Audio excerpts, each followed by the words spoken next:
dig it? Can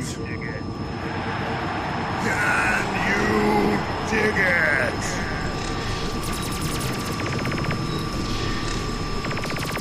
Ladies, gentlemen, friends, foes, lurkers, regulars, GMO people, organic people. Boiler room, inbound. 5, 4, 3, 2, 1.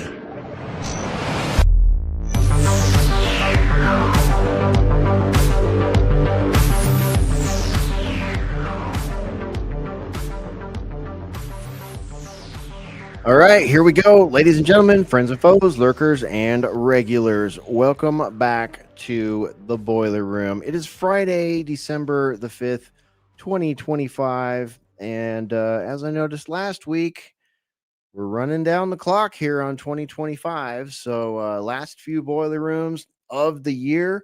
I'm your host. I'm Bryan McClain, broadcasting live out of Central Texas. My call sign is Hesher. Thank you for joining us tonight for this live broadcast. We're broadcasting live at alternatecurrentradio.com.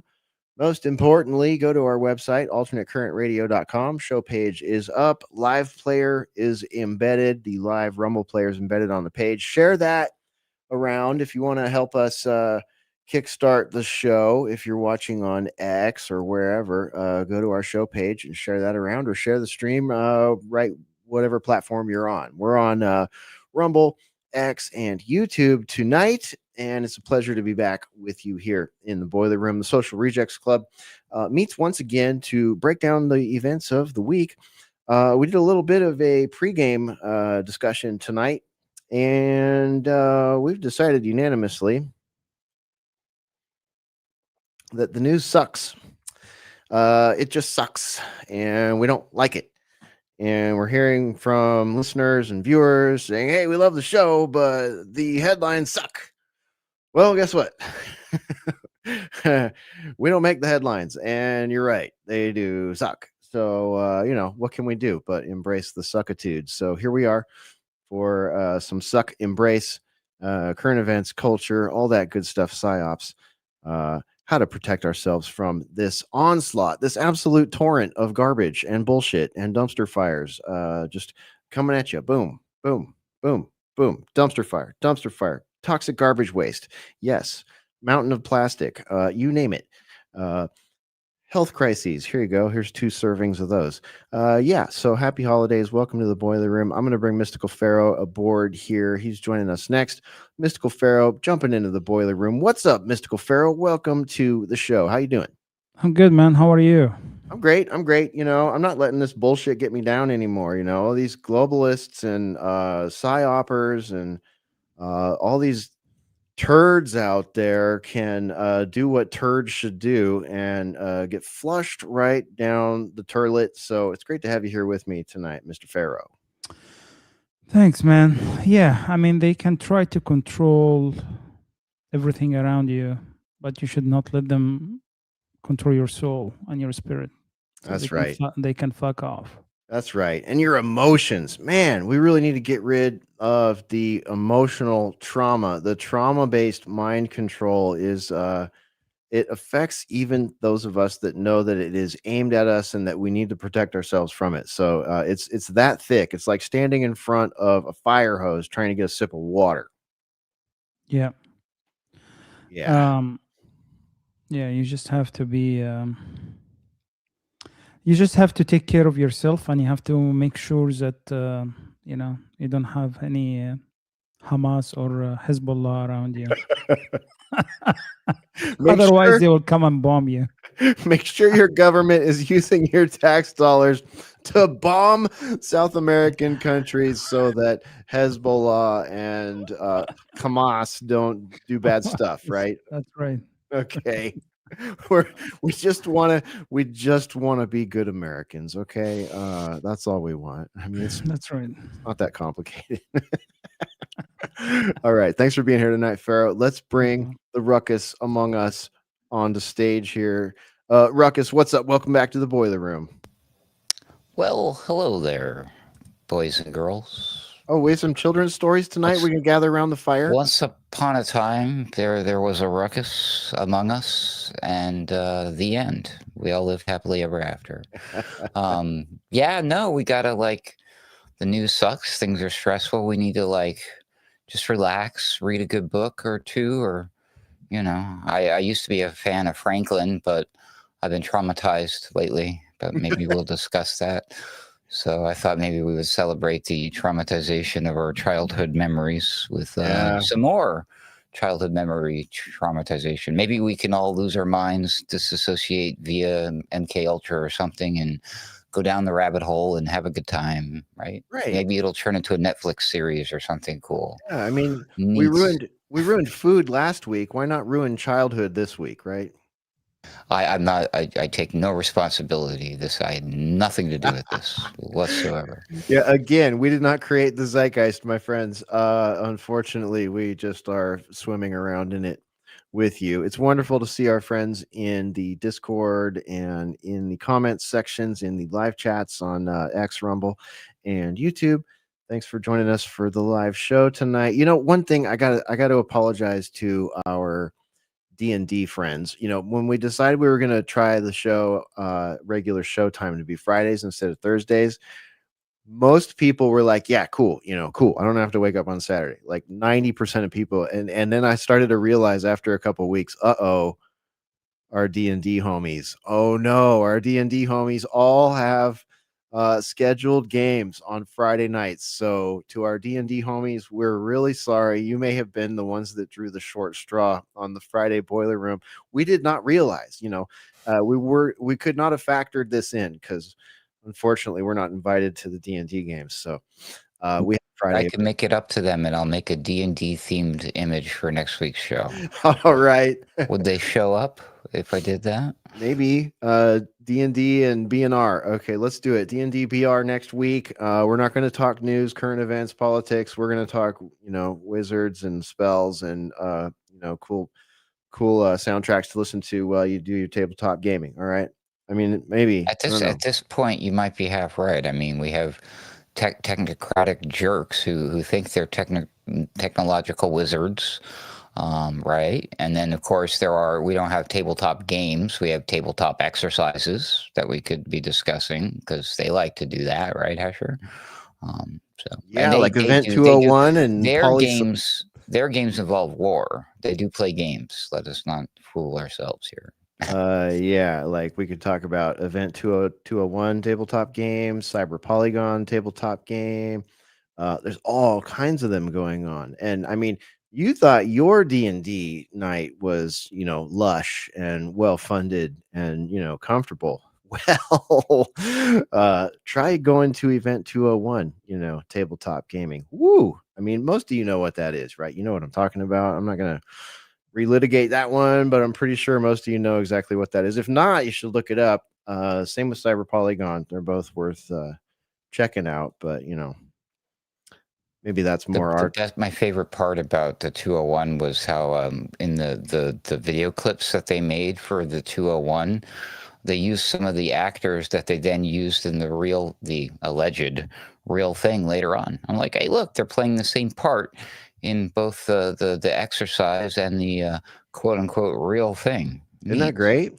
And then you can go and watch a Hollywood film, right? And it'll have some of those same people. So some of those same people that are like playing the role of a serious newscaster actually get paid to be something that most people are supposed to believe is a serious news anchor.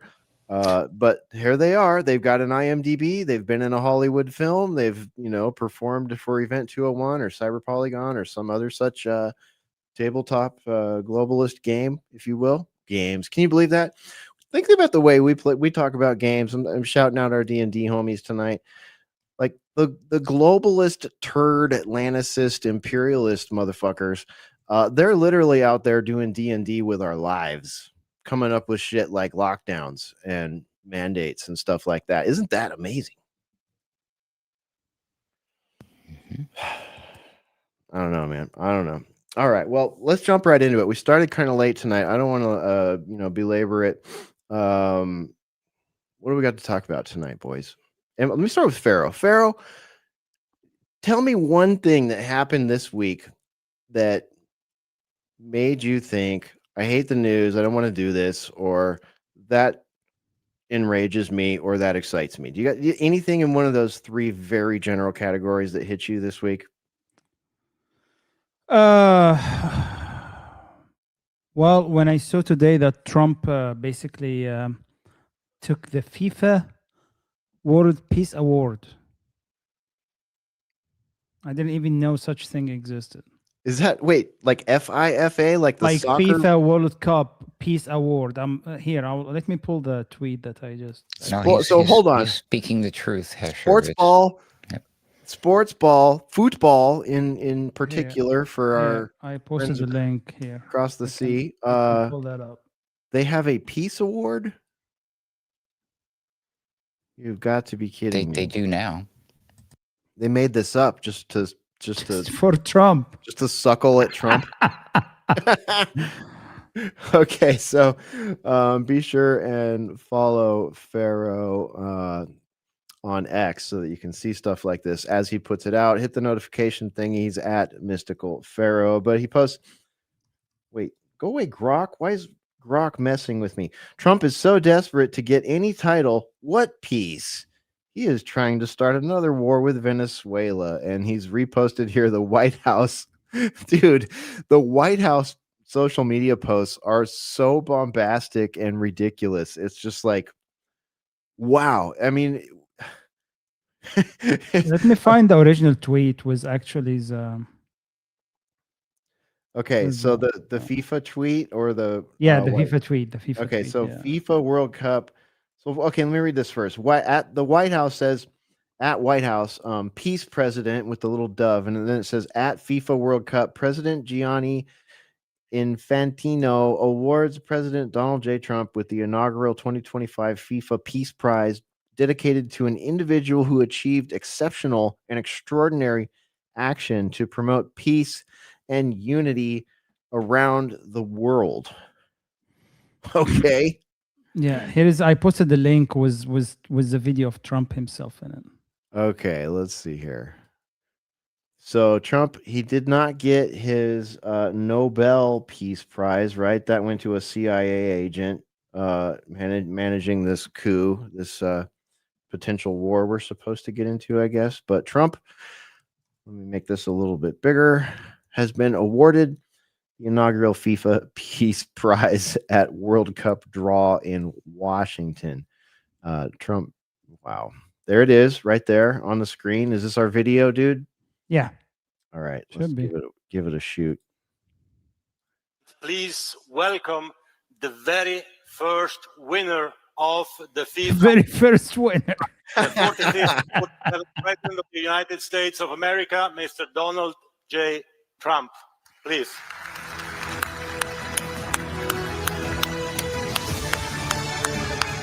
You gonna do the dance? This is your prize. This is your Peace Prize.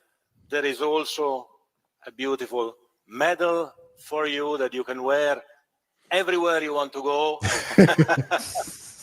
Right now. Okay, let me hold. Fantastic. Oh, I'm gonna wear it right now. The little guy got a medal. The little guy got a medal. Isn't that nice? Fantastic. Excellent. And you definitely deserve the first FIFA Peace Prize for your action, for what you have obtained in your way. Well, thank you very much. This is truly one of the great honors of my life. And beyond awards, Johnny and I were discussing this. We saved millions and millions of lives. I just want to thank everybody. The world is a safer place now. The United States 1 year ago was not doing too well. And now I have to say we're the hottest country anywhere in the world, and we're going to keep it that way. Thank you all. Thank you. Have a great time. And Johnny, a tremendous honor. Thank you. We're the hottest country in the world, boys. All right. So now follow that with that link I just posted. Okay. And then you'll see why the whole thing is just a fucking joke. But aren't you happy to be part of the hottest country in the world? I know, right? I mean, gosh, that's pretty big. Okay. NBC News says headline: U.S. Institute of Peace renamed for Trump after his administration dismantled the agency. The nonpartisan agency's mission is to promote peace internationally and resolve violent conflicts globally. Most of its staff were let go in March. Ouch. Do you want to see the video on this one, man? No, it just the point is he renamed it to Donald J. Trump Institute of Peace. Yeah. I'm like, come on, like, it's just Look at this, dude. Oh, I way over selected there. President Donald Trump's name has been added to the sign on the United States Institute of Peace headquarters, which no one's ever heard of, in downtown DC, above the existing building name.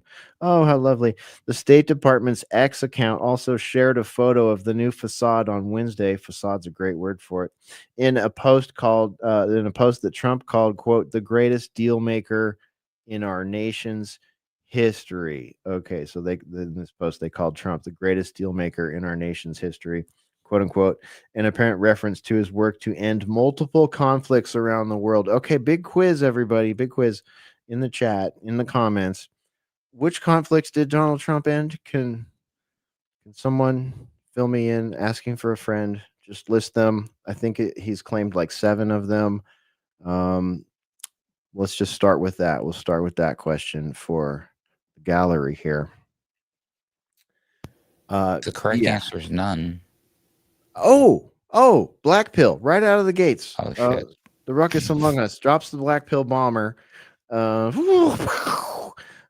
a 0. Okay, so we got 0 from Ruckus. Pharaoh, can you think of a place where Trump ended a war yet or brought peace?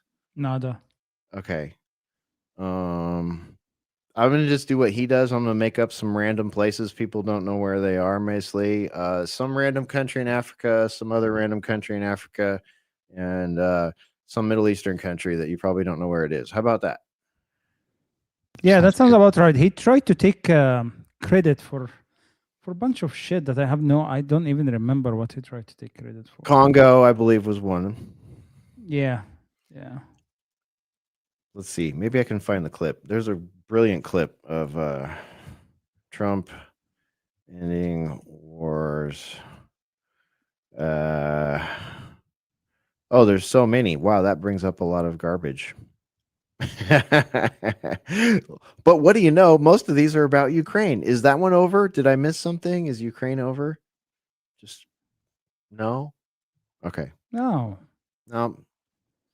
No, it's not. In fact, I believe There's a ceasefire, though, somewhere. yeah, there's I talk heard. of a ceasefire and Well- a deal that doesn't make any sense. This administration has been nothing but just failures and gaslighting. That's what's been happening. So much copium. The amount of copium pie that comes with this administration is beyond hilarious to me. Beyond hilarious. I need to be check. fair, Pharaoh has been a lifelong Democrat, and he was a huge supporter of Kamala Harris. He really, really wanted Kamala to win. So, Got you me. know, it's not Yeah. surprising for him to say these things. Oh, wait a minute. Yeah, I even voted for Kamala. No, I voted for Trump. Did I? I guess I did. We had to sit down today and have a very serious conversation about whether things would be any different under Kamala right now. And it got to a pretty dark place and we had to change the topic. I'll just say that much. Okay, well, that's a good one, Pharaoh. I can see what you mean there. I'd never heard of a FIFA Peace Prize, but that's you know why I never heard of that, everybody? Because it didn't fucking exist until someone in the Trump administration called someone at FIFA, I'm guessing it's very South Parkian, and said, hey, you got to really shine Trump up. Maybe you could create a peace prize for him, make it gold plated, and you will be, he'll come visit you. You'll be in his good graces, something like that. Guys, I know what happened. I'm so surprised nobody realized this. So when the president there of FIFA showed up in the White House at one point in the last, I don't know, it was not long after Trump's became president here for the second time. These people were showing up and just presenting like all of these golden statues and gifts and things. And this guy showed up with the FIFA World Prize. and let Trump like touch it and hold it, but he didn't like really give it to him. You know what I mean? So I think that there might have been some sort of like maybe some sort of purported contention or confusion there. And I think that Trump thought that that was given to him and he refused to give it back, or that FIFA was having trouble getting it back. So they all had to get together and figure out, okay, we have to do the scratch the chin Indiana Jones thing, and we're going to have to do the switch.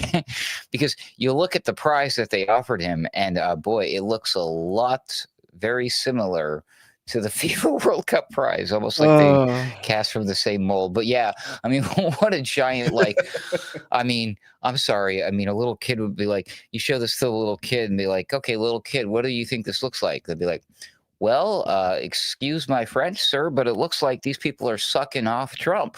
Right? They're like, no, Mr. Trump, you can't keep the World Cup. And he's like, relax. Come on, guy. It's just going to sit on my mantle. No, sir, we really, really need it back. Yeah. I'll give it back if you give me a peace prize. Yeah. What? Yeah, you give me a peace prize. But, sir, that doesn't make any sense. Would you like a peace prize, young man? Would a peace prize make you feel better? Would that get us invited to Mar-a-Lago? Pathetic, dude. Seriously, you're just becoming a joke of a country. It's crazy. Yeah, it really is. It does seem like a knee-jerk overreaction to the fact that like people are waking up. I mean, because Pete Hegseth is in some hot water, not just because he posted memes, but because of what he's been doing that, before the posting of the memes. So, I think people, some of the last people that Trump had expected, or the MAGA base expected, to be like, whoa, hold on, buddy, what are you doing? Or finally like, whoa, buddy, hold on, what are you doing? So now he's got to be like, no, peace, I'm the peace, I can prove it. Look, I got an institute named after me. Look, I have the world's very first peace prize from FIFA, which is the world's expert on peace. Don't you know, everybody?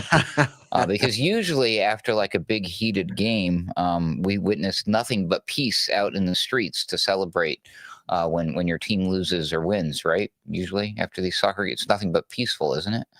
Oh, wait, hold on. No, it's not. Well, it's mostly peaceful, and that's under a completely different category. I get it now. So Trump isn't actually peaceful. Trump's only mostly peaceful. Now it all makes sense. Right. Well, here's an interesting one to throw at this before we go to Hegseth. So I started thinking about this, and I was like, wait a minute, is FIFA one of those sports that was kind of coming down on Israel? They can't be at this point, right? Like, so what's the FIFA Israel connection, right? So I just typed this in while we were talking, FIFA Israel news. This is the first one that came up, apnews.com, right? Good old AP. FIFA's Infantino, what a crazy name their CEO has, by the way. Infantino. Do I say it right? I don't know, but it's a pretty dope last name. Anyway, he's a little kid, I think, right? Yeah, Infantino. It kind of sounds like Marco Rubio. Infantino, little narco Marco Infantino. Anyway, FIFA's Infantino urges soccer to promote peace and takes no action against Israel. Wow, that's an interesting headline coming out of AP, Geneva AP. Facing growing global calls to suspend Israeli teams from soccer, FIFA president Gianni Infantino said on Thursday, this was put out October 3rd, the governing body must promote peace and unity and could not solve political issues. In a febrile period for soccer politics, Infantino led a meeting of FIFA ruling council in Zurich, which did not have Israel formally on the agenda before the 2026 World Cup qualifying games resume. He later met privately at FIFA headquarters with the leader of the Palestinian Soccer Federation, Jabril Rajoub, and praised his organization, quote, for their resilience at this time. The strongest push against Israeli teams by European soccer leaders during the 2-year conflict in Gaza was paused after a peace proposal on Monday in the White House by U.S. President Donald Trump and Israeli Prime Minister Benjamin Netanyahu. So this is going back to that peace treaty that's already been broken. And I think there might be a there right here, because basically I wonder if they made that peace treaty just to keep Israel in FIFA. Would that not be just like so not surprising if they actually made that peace deal, that fake peace deal in October, at the beginning of October, to keep Israel inside of the FIFA ecosystem? And this was the gold-plated, gift at the end of that. I mean, am I being a little? Is that too hyperbolic, Ruckus, or am I being onto Sir, something? you are acting like those schizo posts I see on X, the threads. Right. And The Groiper sphere. Well, to make that into a faceless YouTube video stat with like ominous music and stock footage. Yeah. What do you think, Pharaoh? I mean, I'm afraid I might be onto something. here. I wouldn't be surprised. I mean, FIFA is one of the most corrupt actually organization. Didn't they take like a big bribe from, was it Qatar? Yeah. Yeah, Qatar. Qatar. I guess it's Qatar, you're right. So I'm not really surprised. It's too No. much of a theory for me to swallow, sir. I'm not buying it. Yeah. Well, But check this out. This is an interesting contrast. Because how did I learn about this? Oh yeah, thanks to Sam Chaney on Weaponized News. Shout out to Sam Chaney at Weaponized News. But yesterday when I was on the program, the Eurovision, that's what it is, the Eurovision contest. What a lovely satanic hunk of garbage that's become in the last few years. But anyways, yeah, I guess they came together and they said Israel is not allowed. Because of the you-know-what that starts with the letter G. Whoa. Uh-oh. Yeah. Remember Well, Joe maybe Biden's nickname? Yeah. they might want to rethink that and bring Trump something gold-plated, just saying. Well, considering what I've seen coming out of the Eurovision contests in the past few years, I shudder to think what that might be. Maybe Rabbi Shmuley could present it to him, we'll just say.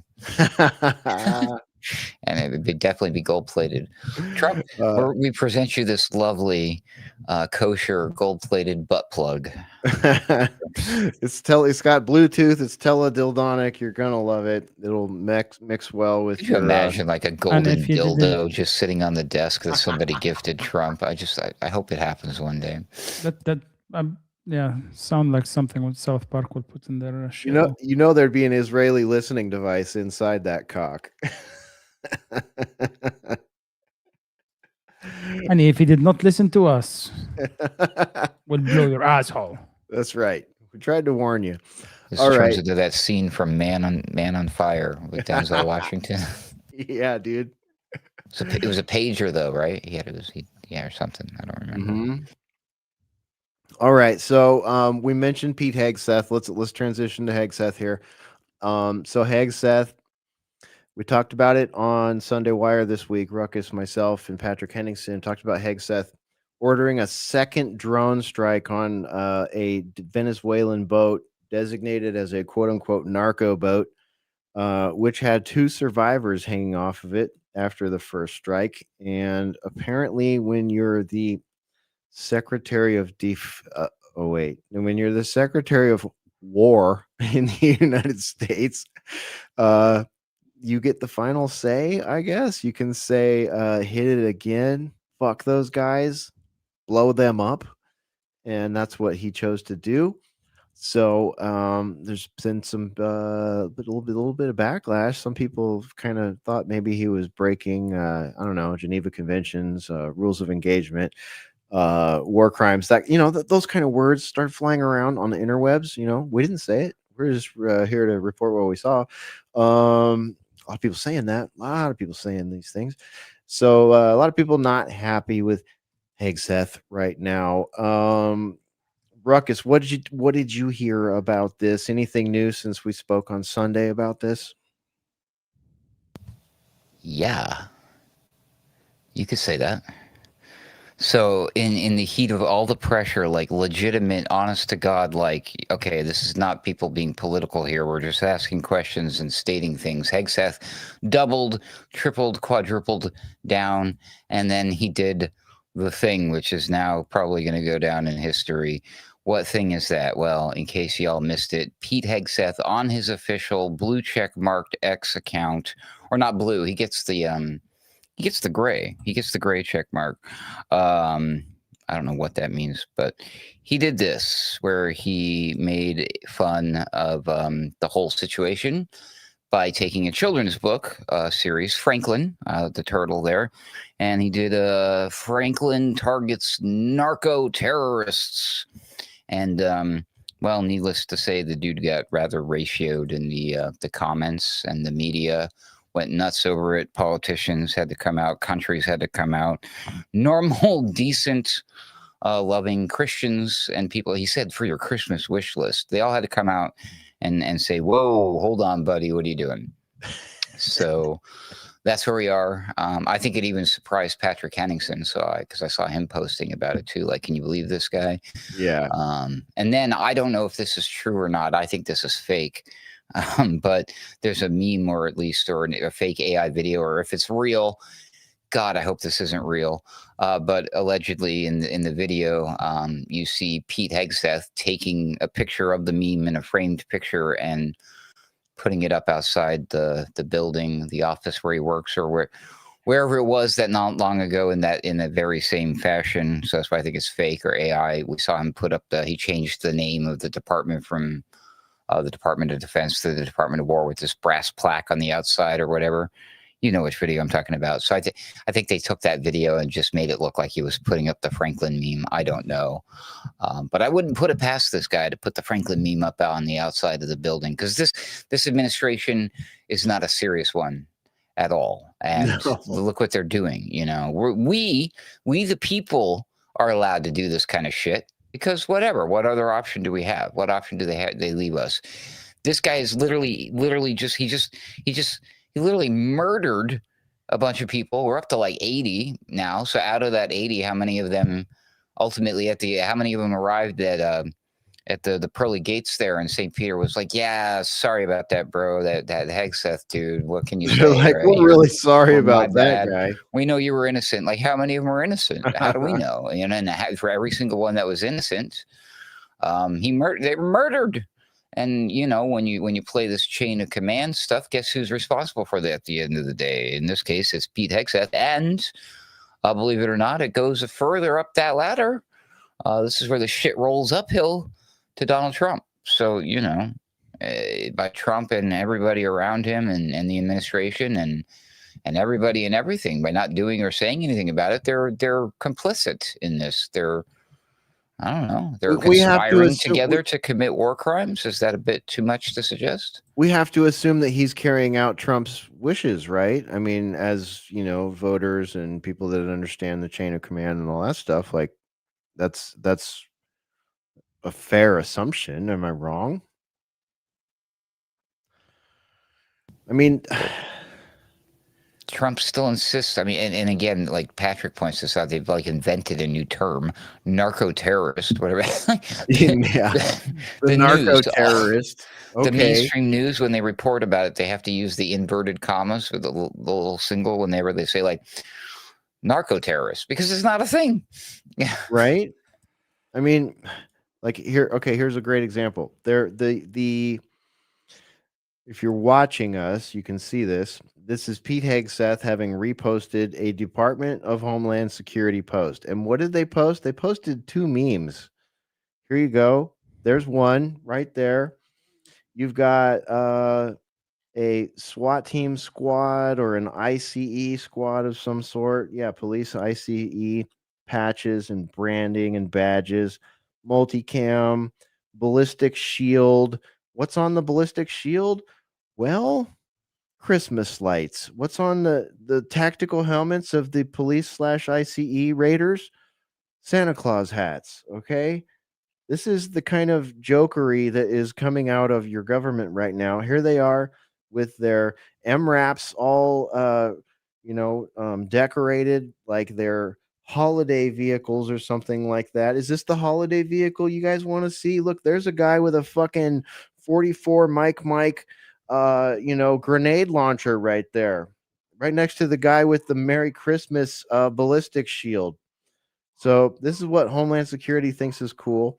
And Pete Hegseth, or the quote on there is, "You're going ho ho home." That's what.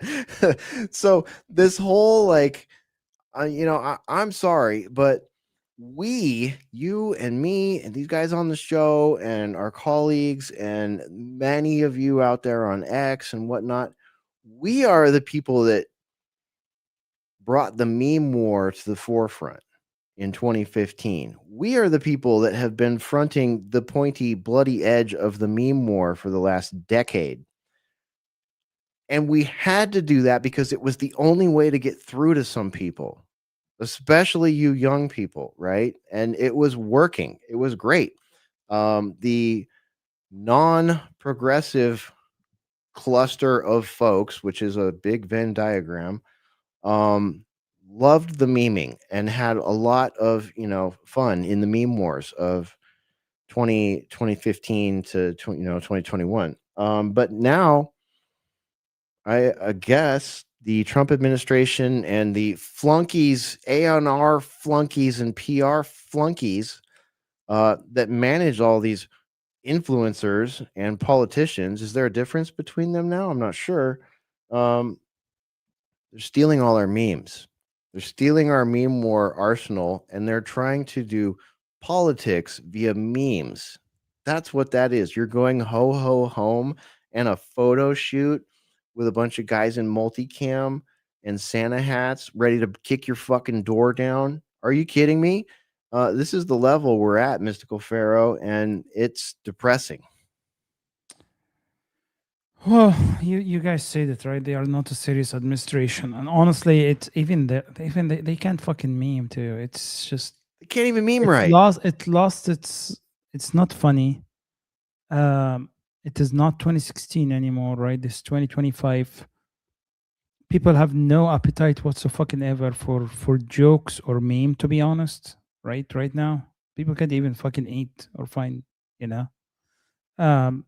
So there is no appetite for this right now, and I think they are not reading the room, a complete failure in reading the room, and I think that's been a theme of that administration from the very beginning. But back to that narco piece, because I was talking about this with someone. So instead of going after the root cause of why people get addicted to hard drug, right, which is pharma, big pharma, right, our healthcare system that prescribe for them all those narco medicines, right, that the doctors get, paybacks or whatever incentive to write it to the patients, right, or to save their asses, right. So our pharma industry is what's creating the root cause actually for the addiction problem that we have in this nation, right? That's because once you're addicted to any of those, you're just gonna go to fentanyl. That's usually the path, right? But it's always start from pharma, and instead of going after that, right, I'm trying to solve that. No, they're just going after fucking boats, and again, show BS, non-serious administration. They can fuck off. Boats in international waters, boats in other countries. Like, what the actual fuck are you talking about, man? Like, show me a United States law that was broken by these boats. Okay. Venezuela, that's another story. Littoral ships cruising around, Coast Guards, South American Coast Guards, whatever the fuck they got. That's another story. That's their problem. That's what their little narco economy can figure out. But us, to have the fetus, Marco Rubio, Narco Rubio saying that, we have to go to war with Venezuela because if we don't, they're going to supply weapons to Hezbollah. Are you fucking kidding me? Like, dude, we were talking about this on Sunday Wire. The reasons they're giving us for the things that they're doing are so patently stupid, so easily dismissible that it makes us miss the Bush administration. It makes us miss the days of incubator babies and roving rape gangs in Iraq and all those cringy psyops that we used to get. At least they tried. At least they came up with something compelling. And now it's just like, here's a meme. What do you think? We're gonna do this.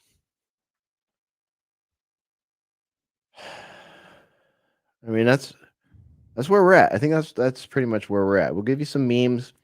We'll do a bunch of stupid shit. We'll let the Democrats do a bunch of stupid shit for 4 years. We'll let Trump come in and do a bunch of stupid shit at the end. We'll let the media do a bunch of stupid shit during the entire Trump 1.0. Then we'll give it to this octogenarian guy who poops his pants problem for 4 years, and we'll leave the borders wide open. And guess what? We got a problem when Trump 2 comes in. And all his problems just go away, including bullets to the head. They just graze the lobe. The lobe heals fast. Don't worry about it. Let me get my shoes. Yeah, and it's a slam fucking dunk, right? And then what do we have? We've got Benjamin Netanyahu for a president now. Miriam Adelson for a president now. Wait, when did this happen? I don't know, man. It's a little murky. Apparently, it was when Bezos and his girlfriend's titties were distracting everyone. And did you see when they pressed Marco Rubio, I think it was, about the Venezuela boats thing, asking for evidence? How do you know, sir, that they are narco? How do we know? How do we know that they are narco terrorists? They're like, hey, narco, how do we know these are narco terrorists? The guy literally, almost to the word, said, because we said so. Yeah, and it's not even they are gonna help. They are saying they are operating from within. So here is the video. Actually, I just posted the video for Rubio. If you want to play it, just to see how. Yeah, this is golden. Ruckus and Spore and I were talking about this earlier tonight. Do you want to just watch the video, or do you want me to read any of the? It's up to you. We'll just play the video. I think it speaks for itself. It's pretty short. Share this tab, put it on stage for everybody. Here you go. Little Narco Rubio. The Venezuelan regime is a source of instability in the entire region. Over 8 million Venezuelans have flooded into neighboring countries as a result of the regime's activities within their own country, including into the United States. They also happen to be the foothold of Iran. That's not spoken about enough. Iran, its IRGC, and even Hezbollah has a presence in South America. And one of their anchor presence, especially for the Iranians, is inside of Venezuela. Trust us. They're definitely a foothold for Iran. Has anybody looked at the map lately? I mean, does Narco Rubio know, the distance from Venezuela to Iran? I'm just curious. There's like a serious geographical disconnect here, I think, that might be happening. But, what do I know? I'm just some fucking guy. That's a lie. That's a fake map. That's the globe Earth map. If you use the flat Earth map, they're right next to each other on the pizza crust. Gotcha. Okay, I stand corrected. And it's on the back of a turtle, just like Franklin. Oh my God, it all makes sense now. They're gaslighting us with Illuminati symbology. Now it all makes sense. So Pharaoh, you have much closer ties to the region than both Ruckus and I. What is your take on what Narco Rubio just said right there? I mean, if you look at the map, it's very clear that he's on the right path, right? It's just like Venezuela is right beside Egypt, and Egypt. No, it's not Egypt. No, it's right beside Iran. Yeah, it's right beside Iran.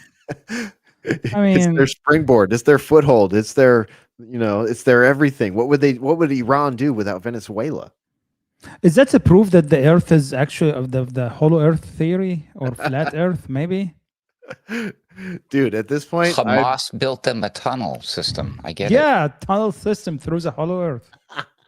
you guys just killed my dream. I was about to say at this point, I'd rather talk about Hollow Earth and all this, but now that I know Hamas is drilling out Hollow Earth, I'm right back where I started in hell.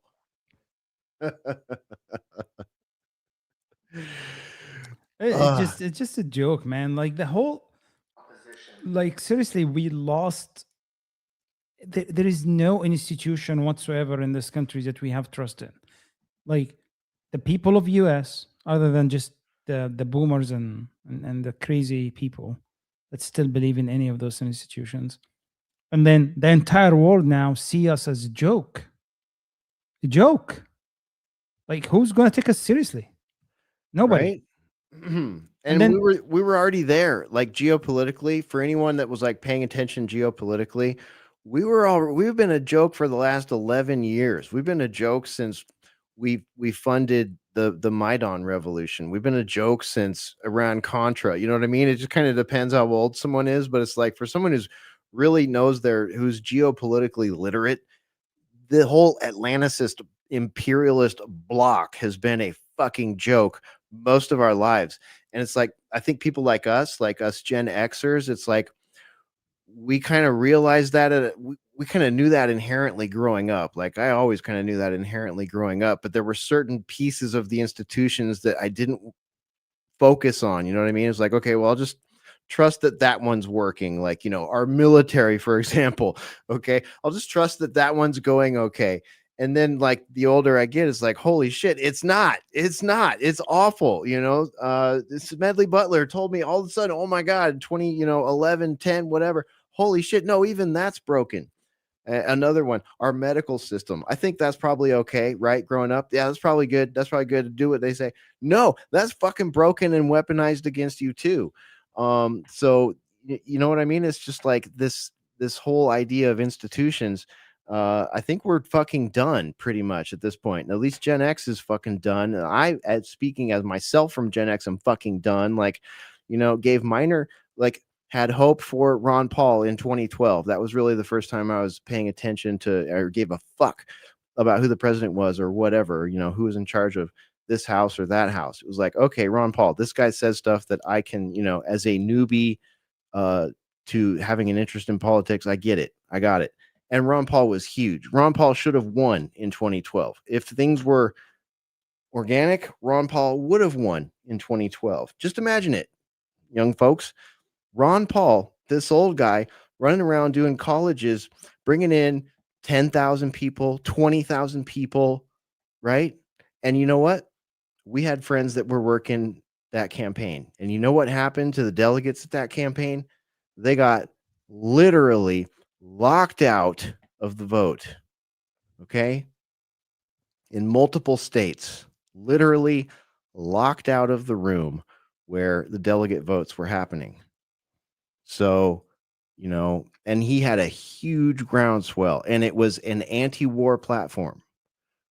That was the most frightening thing about Ron Paul to the establishment, was that it was overall an America first. It wasn't called that, but that's what it was.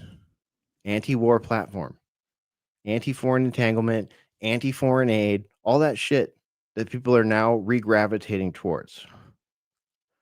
Didn't happen. Then we got Obama instead. And we sat back and said, okay, show us. Those of you on the left, show us. And what did we get? We got 8 years of secret wars, drone programs, cultural warfare, the creation of Obama's little army, Antifa. And here we are. So, and some of us reluctantly, speaking for myself again, said, okay, let's give this Trump guy a try. Populist, I'm down. Let's see what happens. We got COVID. We got warp speed. We got the entrance into the fake world. And then we got 4 years of insane progressive leftist puppeteering some old octogenarian guy. And now we're back to this guy on his last term. And guess what? Guess what country he works for? Not us, not the United States, not the population here, some other country. Oh, excuse me. I know which country you're talking about. I think. I bet you do.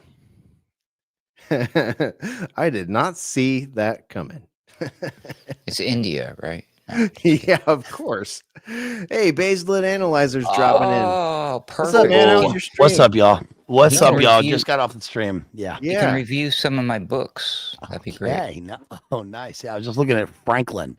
That reminds me of, remember Franklin the turtle? Yeah, man. Yeah, yeah. The series of Franklin. Yeah. Sorry, guys. Had a nice long stream over there. I'm sure we got some of the chat over here right now. So hopefully they're coming over. So yeah, we were covering a little bit of the new Stranger Things and a bunch of other stuff. So Yeah. I got a book. I think you guys will appreciate. I went to Rhino. I'm sorry to interrupt here. I went to Rhino Books in Nashville. Got about $100 worth of books, and one of them was I didn't get there was $80, and so I went and found it elsewhere. It's a pretty rare book. It's called my MK Ultra. It's called the MK Ultra Secret by Frank Camper. Here, it's about Phoenix Program and MK Ultra. So we're gonna take us through this book, and we're gonna check that out. And hopefully that's pretty good. But I covered some other books here. One of which was The Life and Times of Joseph Mengele here, the Angel of Death. Angel of Death. Monarch to the Kingdom of the Dead. Yeah, and this other one here, which you guys I know this audience will find very interesting, which is Urban Guerrilla Warfare. I've been tearing through this book right here. It's a history of urban guerrilla warfare in Northern Ireland, Saigon, Brazil. Starts off with Thucydides. That's pretty good. And a couple other ones. Of course, shameless self-plug. I'll be covering Arthur Conan Doyle's The Hound of the Baskervilles soon. It's a good cozy book about Dartmoor. And then, of course, following up, hey, buy my book Runes. This is the second edition that's out now, bigger font. Please buy my book Runes. Just got my royalties payout, so official professional writer now, and that allowed me to buy a lot of Christmas presents for family this year. So thank you everybody who's bought a copy, and yeah, good to see everybody. So, like a true author gets his royalties and goes and buys a bunch of books. Nice. yeah, I love it. that's exactly right. Yeah. Yeah, congrats on the book, man. And Yeah, your thanks, stream man. is up. It's finished. It's called Mind Maze, Stranger Things 3, and Labyrinth, right? That's right. Yeah. I just taught Labyrinth in my film and lit class that I teach, and sort of did a compare and contrast with Stranger Things. And there's some, we have characters who we have teen protagonists who go into an alternate world, but the comparisons are slightly different. I mean, look, the difference here, I'll just say this, the difference here is that one of the things that's happening in Hollywood is that when we see characters when we have a protagonist who searches for goes into the mental maze in search of her identity on the inside, we often suffer as an audience. But when we have a protagonist who searches an exterior maze, searches for the center of the maze for a kind of spiritual liberation, then we often find hope, because that is a way out of some sort of, and people use the word trauma a lot in movies and books, but it's a serious trauma. Often this is SRA or some sort of MK Ultra abuse. And so when a character does that in an external sense, it's both interior and exterior, and they tend to find a way out with metaphysical ideals and into things that deal with the spiritual realm. Of course, we only find real salvation through Christ, but I think that there's a difference here. We've talked on the show often about how psychology and ideology are replacing religion, and I think that that is really, really that's really taken over a lot of the film industry. And so these are two examples of where I think that those don't work. When we see, Stranger Things deals with the Stargate and with astral projection and MK Ultra and all these things, and it really is. I think season 3 is really fantastic. I think a lot of the culture around Stranger Things, a lot of the sort of pop psychology and pop culture is pretty harmful in kind of a superhero way, but it really is a very well done show. It's fantastic. It's really immersive and saturated, and it's really good. And Labyrinth, of course, is a classic for people, especially our age. But we see that there's a lot of virtue in that because the character, Jennifer Connelly's character, is searching for her brother, and she resists temptation. She resists literal demonic temptation in the film. So I think it's a really, really good view. Really well done. Both are really well done things. So yeah, man. Yeah. I have one question though, and it may be a anal retentive technical question, but the new season of Stranger Things is season 5, isn't it? Yeah. Yes. So I didn't. So I had a snow day today. No work. So we spent 8, 9, 10 hours watching these 8 episodes of Stranger Things 3. Oh, is that the one in the mall? It's the one with Starcourt Mall. Yeah. Okay, I like that one. That's one of my favorite seasons. Yeah. It's Billy, of course, with his Kill 'Em All poster in the background, which is fucking. It's so sick. And season 4 is good because it has Vecna. We see that it's a kind of prequel to Stranger Things because we see the what happened with her in her actual programming. And there's this character, she's 11 and he's 1. So he's number 1 in the series, and he's a sort of powerful guy who turns into a kind of Hellraiser thing character, who's a master. He's a kind of he is very Cenobite. He is very Cenobite-esque. He is with his big hand. And then season 5, which I was gonna cover it tonight, and then I ended up thinking maybe I'll wait because there's still 2 more bits.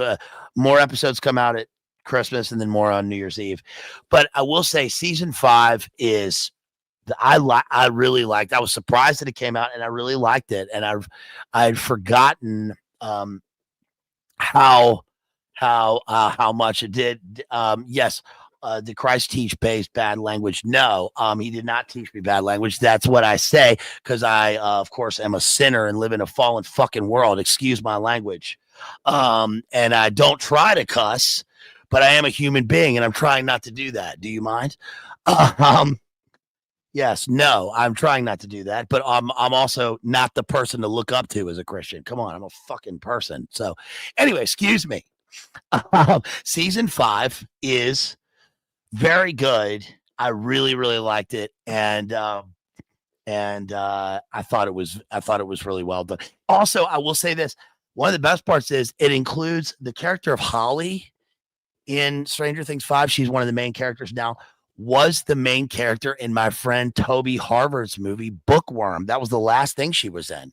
He wrote the movie, and she was the star of that movie, and now she's in Stranger Things. So good for her. Good for him. People that we know are doing big things. So that's really good. I think you're muted, Hesh. I really enjoyed season 4. I thought Eddie was a great addition to the cast. Like Eddie reminded me of many of my friends growing up, and that was he's great, dude. When he's standing on top of that house shredding, Master Puppets. that is sick. Playing Master Puppets. Also, he utters the phrase "righteous mind fight" in that, which is a sick phrase, and that was the title of I did a Stranger Things 4 season 4 analysis almost 4 years ago when that last one came out. So crazy. Dude, isn't it crazy how old all the actors are now? They're all like young adults, and like it is. Like Millie Bobby Brown is married to I think John Bon Jovi's son. Yeah, they have a kid. Yeah, and she changed her name to Millie Bon Bon. That's great. What's his name? The cool character that I like. His name's Joe. He plays. He's the guy with the bat. He's one of the main characters. Not kidding. Yeah. That dude, one of the main. He's very likable. That guy. Hair helmet. He's got the like. Yeah. He's He's great. I like him a lot. He's really great. And he's the guy who sings that song. Remember that song that was big this past summer? Back in Chicago, I feel it. Remember that song? Yeah. Have you heard that one? Big hit. Played at Lollapalooza and stuff. That's him. That's his band. So good for him. Yeah, that's really good. Yeah, all the characters are. He's like 31 years old or 33 or something. I mean, he's 33. Yeah. Playing like a 19-year-old. Yeah, it's pretty cool. So, but yeah, they are old. They are old, and it is kind of off-putting and stuff. I mean, like Dusty Bun from season 3 is now 23 years old. I mean, it's been 10 years. Yeah, it's been 10 years since the first one, and yeah, I like that actors. I like that the actors keep working, and I like that they don't turn their back on the thing that made them famous. Which often is the case. I think that's really cool. But it is a good show. It's nice to have something good to watch. You guys watch Pluribus? Oh yeah, Spore and I have been watching that. Is I was telling Ruckus about it earlier today. That show is I think I mentioned it on a previous stream, but it's right up there with Mrs. Davis for me. Like those two shows, I think they complement each other really well, and they both give a similar sort of scenario and global response. Like the cool thing about Pluribus and Mrs. Davis is they give you sort of like a Pod People or what's the Cronenberg one where everybody Scanners or something like that. They give those kind of older film vibes where like or like a Star Trek vibe, like a Borg sort of vibe. Like there is a hive mind all of a sudden that infects basically all of humanity, and there are just a handful of people that are able to shield themselves from it, and it's their experience in basically an apocalypse that no one realizes an apocalypse because they're stuck in a hive mind. And it's like, okay, this is cool. I like being part of the hive. It's very, it's a story as old as, sci-fi, but at the same time, it's a new twist on it because in Mrs. Davis, it's an AI doing it. And in Pluribus, it's an off-world, intelligence doing it. Yeah. It's like a Star Trek Nemesis, Yeah. Like with that. the Borg. I really like it. It's also an interesting take on. There's a lot of philosophy and religion in Pluribus. A lot of, it's a pretty philosophically drawn story where you end up with these interesting scenarios that really play out philosophy in real life, and I think that it tests the kind of idea of the monad. I mean, there's a whole thing, with a lot of these, a lot of especially Eastern religions are about we're all one, man, and the question in Pluribus is like, well, what if we are all one, and what does it mean? And what does it mean that they have this character who is trying to, it puts a logical fallacies into action. I mean, she's questioning, what if everyone in the world believes one thing? Does that make it right? And we see in the show that it's pretty disturbing. Not a spoiler, but I think that the show is going to end up where you think it's going to end up. There's something creepy in here. Obviously, all the characters, it starts off as a kind of, again, a BioShock experiment where we have rats who are overtaken by some sort of off-world virus, and it's going to end up with characters being consumed. Characters are mentally consumed by these alien creatures, but are they going to be physically consumed? What are they living on? If we have characters who do not like that, it becomes a kind of Hinduistic, almost Charlie Manson style way. We don't kill anything. We don't consume anything living, right? Remember how Charlie Manson would tell people, listen, man, you can't walk on the grass because when you walk on the grass, you're killing the grass and you can hear the grass screaming. You can't cut a tomato. It bleeds. But then what are you going to do for food? So I think we're going to have a cannibalistic world where the creatures are acid bathing each other, and then what are they going to do when they run out of dead people to eat? So total consumption. Also, it's Vince Gilligan, and Vince Gilligan is from Richmond, Virginia, so shouts out to Vince Gilligan, who created the show and Breaking Bad. Yeah, I really like the main actress in that show. I liked her in What About Sal, and she was a great pick for this. And And a friend of mine is related to the person who invented the acid bath. So shout out to acid bath. Why Great man, too. why do sinners get so upset when merely questioning their behavior, habits, and teacher? Well, we're all sinners, so I don't know. You tell me. I don't know. I don't know. I don't know. Yeah. Well, I Yeah. think you'll love Mrs. Because you were Davis. questioning Christ, because you weren't saying me, you were talking about Christ. That's why. You said, Oh, "Did Christ teach me that?" Do you not understand that? man. So anyway, enough of that. I'm sorry, guys. No, it's Yeah. all good, all good.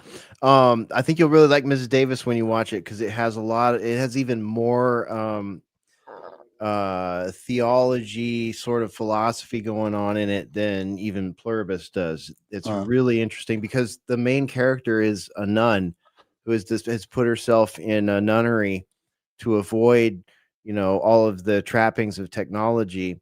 And while she's in there for like a decade or so, AI, blossoms, and she's doing like a mammoth human effort to be one of the few people that is not influenced by it and doesn't have it like in her head.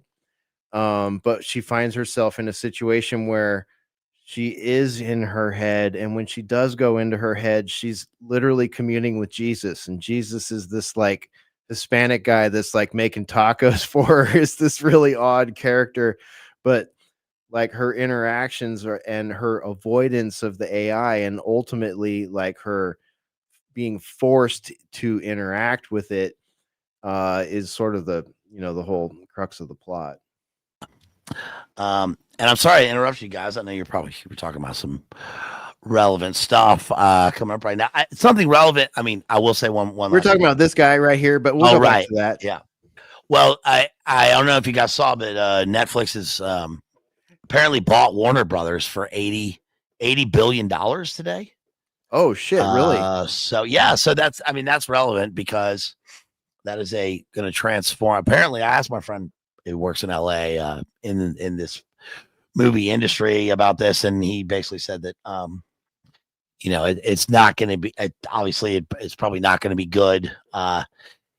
It's going to continue to promote a lot of the garbage that we see, but these sort of things work in this gigantic octopus organism where Hollywood and I don't know, all the usual stuff. All this works together. So I don't know. I don't know if that'll go through, but I probably will, and that's going to transform all the entertainment that we see, all the entertainment and a proliferation of more garbage. So we'll see. But you guys were talking about little narco. Let me go to Pharaoh real quick here because I know he's got to get up in the morning. Pharaoh, I know it's getting a little bit late here, so let me go to you. I'm curious about this new book that popped up on his table. Oh yeah, Pharaoh. Also, yeah, talk about new books on your table there, Pharaoh. What do you got going there, man? Before you get out of here. Yeah, that's just the Pharaoh's bombing Hezbollah with his Caribs. Is that a old fairy tale that you grew up with in Egypt? Yeah. Okay. All right. It's how I helped the U.S. government. I send them my magical scarabs. Yeah, man. Just 1 point before I head out, because I'm sorry that I have to go early, but to the point of Venezuela, right? I think you got this image of the oil. It is oil, right? You can say whatever the hell they want to say. At the end of the day, it is oil. That's what they are after. I don't know how many of the listener. I'm sure there's a lot of the listener know. Like, U.S. is one of the biggest producer of oil, right? But our refineries is not optimized to refine the U.S. oil, right? So we actually end up exporting that, right? And we import Canadian oil, right? And Venezuela oil is actually one of the oil that our refineries is optimized to process. So they can say we're energy independent, however they want to say it, but we are actually not, because we do have to import oil. So they are after the oil. also its strategic point where they can use it to clamp on China, right, and its influence, because there is big ties between Venezuela and China. So I think those are the two main things that's playing in this, not freaking Hezbollah and Iran. So, but thanks for having me, man. And sorry I had to leave early. No, that's all right, man. I'm glad you're able to join us tonight. Thanks for joining us on this late Friday night Boiler Room edition. We're very glad to have you with us, and your points are very well made. And I've got all your links here stacked up to put on tonight's show page, most of which we got to, some of which we didn't. So you'll definitely want to check out the show page, which will be available at our website, featured right here below, alternatecurrentradio.com. And be sure and follow Pharaoh on X so that you don't miss anything there. Hit the notification thingy. He's at Mystical Pharaoh. And Mystical Pharaoh, have a great weekend. Hopefully we will see you for Mixtape Saturday here at Alternate Current Radio. Thanks, man. Yeah, sadly I can't, but because I'm traveling tomorrow. But all right. Well, we'll air a week. replay or something, and we'll see you the following next week. week. I'll be there. Yeah. All right. Cheers, Okay. guys. There he goes. See you. Yep. Dude. Thanks, guys. Mystical Pharaoh punching out. Yeah. So Bazed, when you showed up, we were talking about this whole concept of Pete Hegseth and Marco Rubio, both sort of getting a lot of flack right now because in Hegseth's case, he's at the helm of the drone strikes that have led to the deaths of over 80 people. And he's admitted in the last one very publicly that there were 2 survivors hanging onto the side of the boat after they droned it, and he decided to drone it a second time, which many people are saying, hey, is that within the Geneva Conventions? Is that within the ROE? Blah, blah, blah. So we're kind of just taking putting a bit of a spotlight on the Department of War as you walked in tonight. Yeah, I mean, I'm pretty sure that the 2 old men in the sea, like pole fishing on the boat, oh Guayaquil, and then the right with Hellfire missiles raining down on him. What was that probably violated it in the first place? But I don't know. I mean, were they in international waters or were they like? People were asking. People are asking. They certainly weren't in American waters. We can say that much. I think that Trump probably violated Geneva, as if that matters for us. But I mean, for the United States. But yeah, right. Probably violated Geneva Convention when he negotiated in bad faith during the Iran strike. Remember, he said that he had put negotiations on the table with Iran, and then admitted that it was to give Israel more time to arm, which is, I think, probably a violation. Even so, I mean, look, we are now curious, Bazed. We are now here in the boiler room because of some stuff you missed. We're curious if perhaps the whole FIFA thing and the ceasefire thing in Israel, did you know that FIFA gave Trump a peace award, their inaugural peace award this week? No, I did not know that. For stopping wars. And I started thinking, well, why is this? And before you jumped in, I looked up FIFA Israel news and realized that they were still allowing Israel to play the footballs, sports balls games. And I was just wondering, I'm just asking for a friend, everybody. Was there an art of the deal thing going on here? Is that why we've seen this come about? Is there something there? Because they came and brought him this big gold-plated trophy, basically for being the peace guy. I don't know. Let's had their own controversies. Remember, the FIFA president years ago had that controversy where he was he was on the Berlusconi list, like with P2 and running the Eyes Wide Shut parties. I forget that guy's name. Of course, they've had their own scandals, but I think this is part of Trump has been obsessed with winning the Nobel Peace Prize. He didn't win it, of course, just like they made. I don't know who They They give give it it to they give it to a CIA agent basically who has been instrumental in engineering this whole like fake war against Venezuela. So it's like they give the peace prize to the CIA associated, what's her name, Maria Conchata Marata, something or other. It's a joke, dude. It's a total joke. And we were kind of clowning earlier because it's like, is that what this is? Like, you couldn't have the World Cup, you couldn't have the Peace Prize, the Nobel Peace Prize. So here, FIFA has made a Peace Prize for you, sir.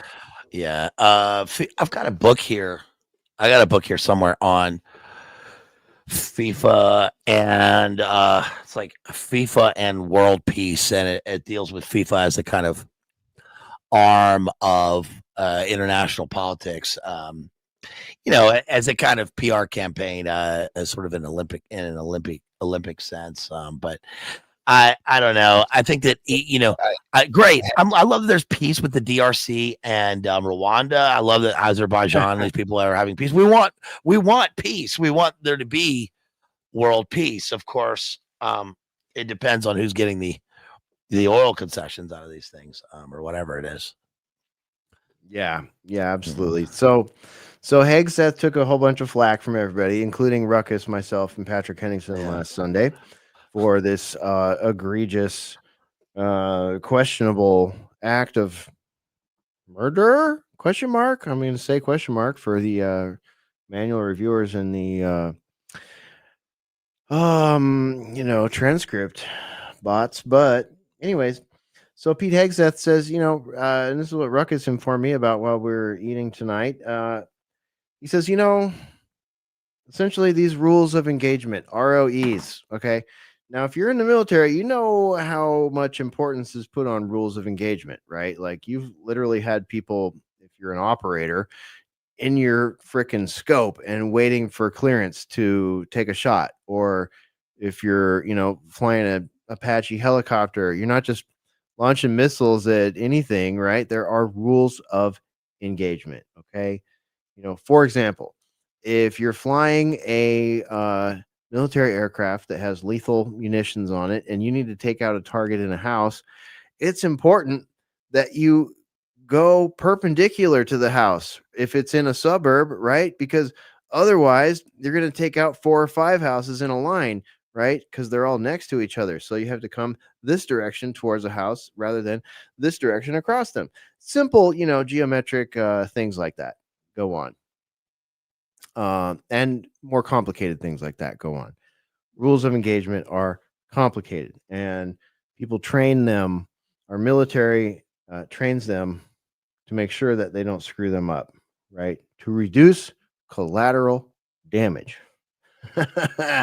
So, Ruckus, what Pete Hegseth? I'm going to play this clip. I got it all queued up for you here. Anything else you want to say about it before I roll it here? All these things you're discussing to me sound like they could get in the way of justice. I mean, you got a job. I mean, these are scary people we're dealing with, like narco terrorists hanging on for dear life, like halfway naked to life rafts. I mean, anyways, yeah, go ahead and play the clip. So here's Pete Hegseth versus rules of engagement. This morning, new reaction to Defense Secretary Pete Hegseth's unprecedented speech to hundreds of military officials. But if the words I'm speaking today are making your heart sink. Hold on. Is it just me, or is the sound only coming out of the left channel? I hate it. What is with these supposed mainstream media programs?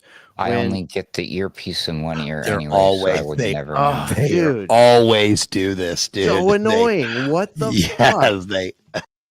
What the fuck? Hold on here. What the fuck, mass media cartel? Us podcasters can figure out how to project audio in stereo. This is the fucking Secretary of War. What's a Secretary of War? It's new. If you just woke up from a coma, it used to be Secretary of Defense. But yeah, this whole mono thing. What the fuck are you doing? Here we go. In mono, thanks to mass media cartel capabilities. Here you go. Then you should do the honorable thing and resign. Hegseth announcing changes in military policy, including grooming and fitness standards. In the era of unprofessional. I can't. I'm sorry. My My anal retentive audio engineer is just coming into play here. So what the mass media cartel does is they mono the other channel. Are you fucking kidding me? Is this CNN? Is this Fox? Who did this? Who is who is the portrayer of this bullshit on my ears? So they're trying to trick you. This is an audio trick. It's just a little audio engineer aside here. If you want, I can summarize it for you. No, I'm gonna let it play. I apologize. Okay, I mean, all right. Apologize for my OCD. Appearance is over. No more beardos. It's tiring to look out at combat formations, or really any formation, and see fat troops. Likewise, it's completely unacceptable to see fat generals and admirals in the halls of the Pentagon. As for ground combat roles, which women have been performing for more than a decade, the quote, high male standard will now be the norm. I don't want my son serving alongside troops who are out of shape, or in combat unit with females who can't meet the same combat arms physical standards as men. The secretary also saying the rules of engagement meant to protect civilians have become too politically correct. President Trump taking the stage after Hegseth, warning of threats from within and suggesting U.S. troops be deployed domestically. America is under invasion from within. Trump also proposing U.S. cities themselves could be used as training grounds. We should use some of these dangerous cities as training grounds for our military. California Governor Gavin Newsom responding, saying declaring war on our nation's cities and using our troops as political pawns is what dictators do. Those in the audience showing little reaction, in line with the military's code of apolitical discipline. But some in the room are now speaking out anonymously. One defense official saying the event was more like a press conference than briefing the generals, adding that it could have been an email. Another That's what it was. calling it a total waste of money. Hegseth also ordered a review of the Pentagon's restrictions on hazing, suggesting those restrictions get in the way of achieving high standards. Morgan Norwood, ABC News, New York. It didn't even have the part. But the line that I had seen played, he said, and I do have the quote here, we don't fight with stupid rules of engagement. We untie the hands of our warfighters to intimidate, demoralize, hunt, and kill the enemies of our country, ending quote. And it says here that he dismissed the existing rules, the rules of engagement, as, quote, politically correct and overbearing, end quote, advocating instead for, quote, common sense, maximum lethality, and authority for warfighters, end quote. Boy, that sounds like the way another country's military acts. Which country am I thinking of? Which one is it? Could it be? I don't know. Israel. Excuse me. It's crazy, bro. He literally just like comes out and says this shit. Dude. Yeah, it's also like, yeah, but this is all. By the way, of course, it's a press conference. The guy was his Fox and Friends host. Yeah. Everyone that Trump picks is pay for play from the media. That's what they are, and that's the whole fucking point of the thing. And approved by Miriam Adelson.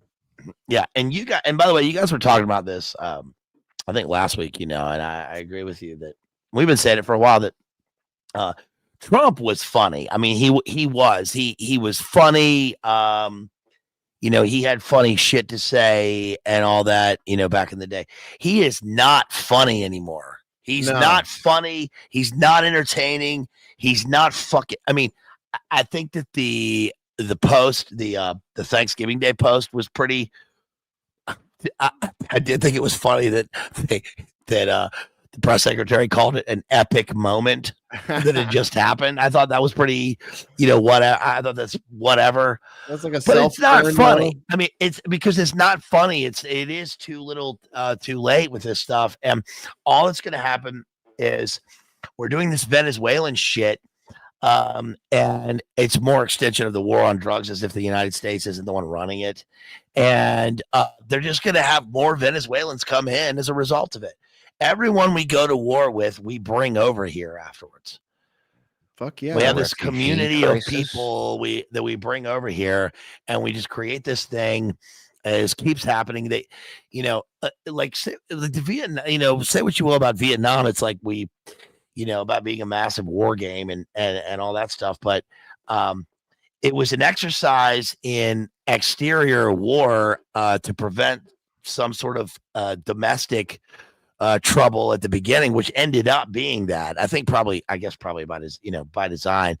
But what's happening now is that we keep making these fake wars. They're not even proxy wars. They're just globalist extension wars, I think, for bankers, like we've always done. And we keep bringing these people in afterwards, and the war on drugs is just completely bullshit. It's total bullshit. I can't believe we're still doing this stuff. And selectively, it's even more bullshit than it was when we were kids, right? Like I remember being a young person living in Humboldt County, driving back up and down the state, and it was like the war on drugs was in full swing. The what do they call that group? They had those black helicopters that were descending on hippie communes in my county, basically. All this crap, right? But now it's like we've got, what is it, like more than 26 states, like more than half the states have legalized at least 2 medicinal levels as it pertains to marijuana specifically. And there are still people federally and state detained, even in states where it's now legal recreationally, who were arrested many, many years ago under those statutes. It's like, it's even more of a joke now than ever. People are ordering marijuana online. Manhattan smells like dank. Manhattan, it does. Everywhere does. Everywhere smells. Yeah, they got rid of the war on nugs. Yeah, the war on nugs is over, but at the same time, people are still rotting in jail. People are still getting arrested. They can't decide if they're gonna, unschedule 1 it, move it to schedule 3 and whatnot. And this is the most fucked up part. Like places like where we are right now in Texas, you talk to a cop here in Central Texas, they will admit to you flat out, yeah, we're not really busting people for weed. Like everybody smokes weed now. There's all this, legal weed being brought in from Colorado, from Oklahoma, all these different places. If we catch, people trafficking, we got to do our thing. But, it depends county to county if we're going to waste our time and waste the taxpayer dollars on, you and your doobie or you and your vape pen or whatever. It's like, they all know. And then you ask them the follow-up question, which is, well, when are they going to legalize it here then? And it's, well, the state is so large, we can't figure out how to regulate it. Look how much money Canada and California and Colorado have put into regulation. They have entire sections of police departments that are doing nothing but regulation checks on cannabis farms and personal growers. And it's like Texas is bigger than many countries out there. Some of you watching this show in the European Union know exactly what I'm talking about. Shit, some of you in Rhode Island know what I'm talking about. This place is fucking huge, and your entire country or state fits in like our toenail. So, like, imagine trying to regulate that here and make it profitable for the state with a capital S. Very, very difficult. So, the whole like narco terror thing, like that rests completely on the fentanyl problem that was allowed to flourish under the Joe Biden regime. And now we've got, let's give a whole bunch of fucking money that doesn't exist. Let's just put it on the taxpayers' backs and give it to Peter Thiel and Palantir and all these motherfuckers to surveil the population. And then we can just arrest whoever we want with ICE. I mean, it's like you couldn't have predicted it. It's so easy to predict. Kevin says the bud is too potent now, dude. But the thing is that like Venezuela and fentanyl didn't come into the conversation until just recently. It's just right. like It's only totally 5 years made up. old. It's only 5 years old. Also, what about Mexico? He shut down the airspace over Venezuela, but not. By the way, how's that work? How the fuck does this work? They said, does this mean you're going to do airstrikes in Venezuela? Over actual domestic Venezuela, and he said, Well, he didn't. I don't know. Probably. I'm not going to tell you, but yes, I don't know. But he didn't. But Based, he didn't shut down the airspace. It was just one of his little offside comments. Okay. I mean, it's like, why do they do this shit? Who is doing this shit? It can't be him, but it's like that Venezuela should consider their airspace closed. It was just literally a suggestion. What? Like, you can't make this shit up. It's crazy. Yeah, no, true story. Yeah. Dude, so much comedy. The amount of comedy that is provided in this stupid reality is absolutely redonkulous. I mean, it's a good thing we're Are we really a joke to the rest of the world? How deep does the rabbit hole go? Just Yeah. how closed off of a world are we? Do they have everybody on lockdown enough to where like they can control the information past borders, and like the rest of the world has no idea any of this clown show shit is going on, so they have no idea how much of a joke we really are? One can only hope. Yeah. And even then, if they got the wrong meme on their phone, they're not going to be allowed into the country. So good luck if you want to come swim for Norway or do archery for Austria or whatever. Like, good luck. If you got memes on your phone, Yeah, you better be careful. The drugs that harm America most come from corporate labs. I think the drugs that come from America that harm America most are the psychiatric drugs and SSRIs supplied to children everywhere. I mean, it's not the opiates, and it's not the the pill factories in Florida and the doctor shopping it's not really a thing anymore. I don't know if people still think that, or if Calling Larry thinks that.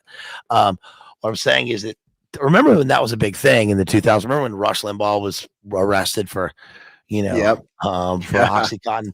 It's like, yeah, but the guy, whatever, man. Like, look, you had all these people who go off in the military. They got their legs blown off. They controlled the opiate, the river of opiates that flowed from Afghanistan. It came into America, and then we had this, we had hillbilly heroin, and we had Oxycontin and everything. And then what happened was that they pulled all the everyone who had prescriptions and refills was pulled. No multiple prescriptions, no doctor shopping and all that stuff. Fine. But then nobody can get it. They went so hard on doctors that then nobody could get it. So my 95-year-old great aunt, who was in the hospital with terminal cancer on her deathbed, they wouldn't give her a morphine shot because it was habit forming. Get out of here. I mean, dude, it was all literally, they did that. My dad and my uncle had to tell the hospital they were going to sue the hospital into oblivion unless they gave her something for her pain. She's 95 years old. You can't. It's not the old days where you could call up and get your 10 milligram school bus Lortabs or whatever, from any doctor. You can't do that. Nobody's doing that anymore. Yeah, and so then they flooded it with fentanyl. So now everybody went to the street to go get it. That's and like a year before that, the standard protocol for our poor transitioning elders was basically to kill them with morphine and dehydration, right? So it's like there used to be the program to like call the hospice person in because we're increasing the morphine because the person's gonna die soon. It's like this whole like circle of bullshit that leads to death. Basically, it's like, oh, they're in super pain, we're increasing the morphine. I don't know if people know this or not, but hospice only comes 1, maybe 2 times. You can't call them when you think it's going to happen. It's like, so there's sort of this thing that happens inside of a lot of elder care places where they just start increasing your morphine, decreasing your water, decreasing your food, which you accept anyways because you're on morphine. So it's like, yeah, I don't really need any water or food. I'm fucking great. Thanks. But then they can call the hospital. I know this is grim, but it's like, that's sort of the way things were. And then all of a sudden there's a shortage, there's a media event, and people that actually need it or might even benefit from that system I was just describing, like it or not, all of a sudden that's interrupted and suffering ensues. Yep. Oh, man, it's such a fucking grim 21st century. This is not the 21st century. You guys anti-science or something? Yeah, it's not.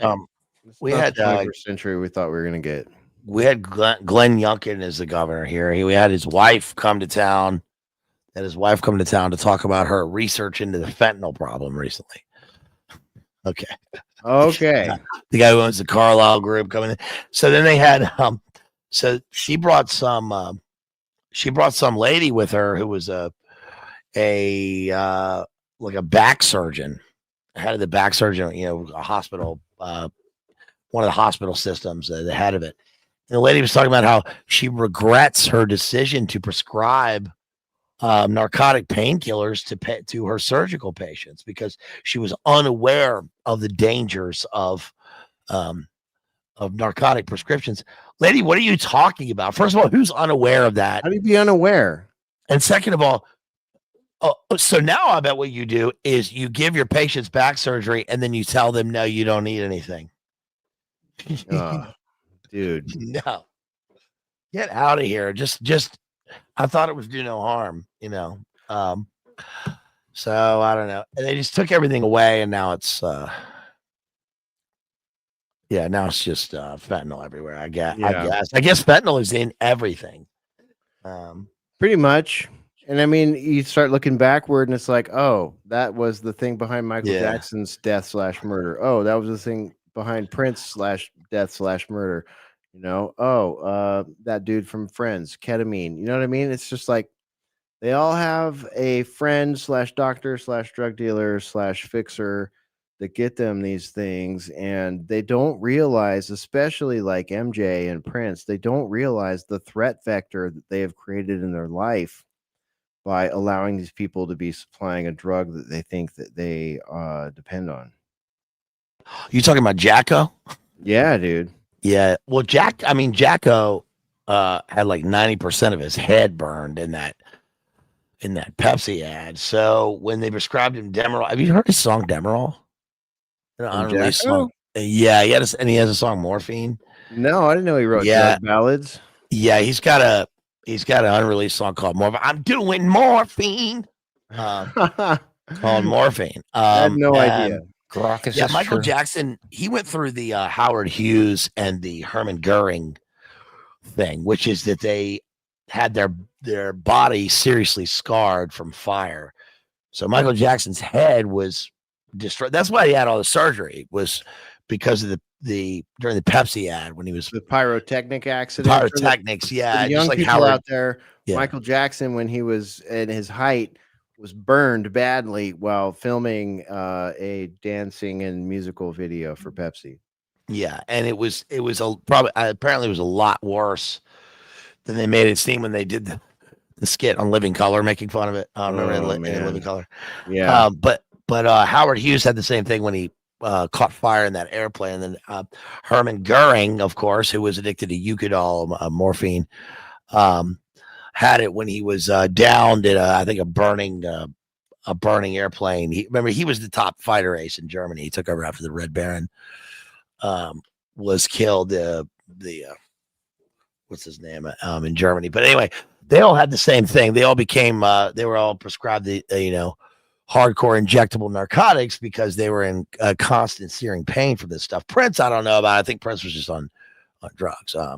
Not that, but the point is that it was the same thing. Michael Jackson was the same thing with there's a lot of similarities with Elvis. Elvis was on the stuff because Elvis had a thing. Elvis was on Dilaudid because Dr. Nick would prescribe him Dilaudid because his when he dyed his hair black, because he had auburn hair. Elvis had auburn hair. So when he dyed his hair black, the lights on the stage would melt his hair, and the black hair dye would go into his eyes and give him glaucoma.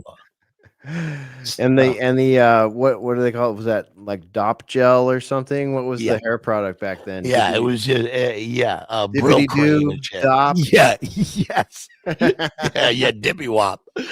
Yeah. All right, Ruckus, what do you have on your screen here? That is Michael Jackson with his hair on fire. That's Michael Jackson with his hair on fire.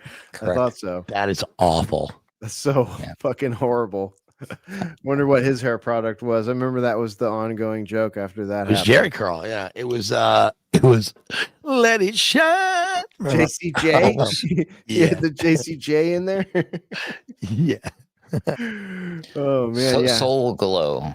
Yeah, you gotta watch. Let your soul glow. You gotta watch the open flame. All right. Okay, so So we talked about Hegseth and the Venezuela drone strike. We talked a little bit about the Franklin memes exploding on X. Are you familiar with any of these titles? Have you ever Yeah, reviewed these why don't you go books? through what you got on your screen there, Ruckus, first of all? Well, this is the full gamut, basically. So we've got the very hungry caterpillar devours dictators. Of course, the one here, I'll go to this one. We've got Peter Rabbit raids the Garden of Evil. I love That's a that. good one. Yeah. And One of then my my favorites. favorite behind me, of course. Clifford crushes cartels. Good boy for regime change. That's right. Like And the of course, Babar Pooh. one. That's funny. Pooh hunts for honey and hostiles. And yeah, I've got a soft spot for the Babar builds an empire by force. Yeah. Good stuff. But yeah, I think these are this is a fine addition to your Christmas wish list there, Pete Hegseth. What do you think? I'm going to send these to him and get his opinion. Let's see what he might like some of these. I don't know. I mean, I think we're being patriotic, right? According to the Trump administration, we're being patriotic by showcasing these new children. So now here's a question: how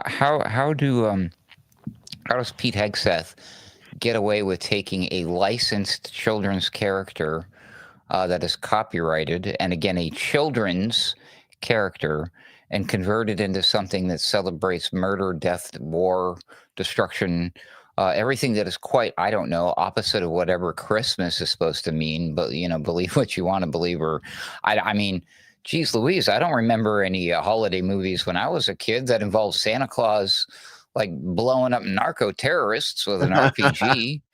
But I guess it is 2025. Have things really come that far? It's pretty frightening.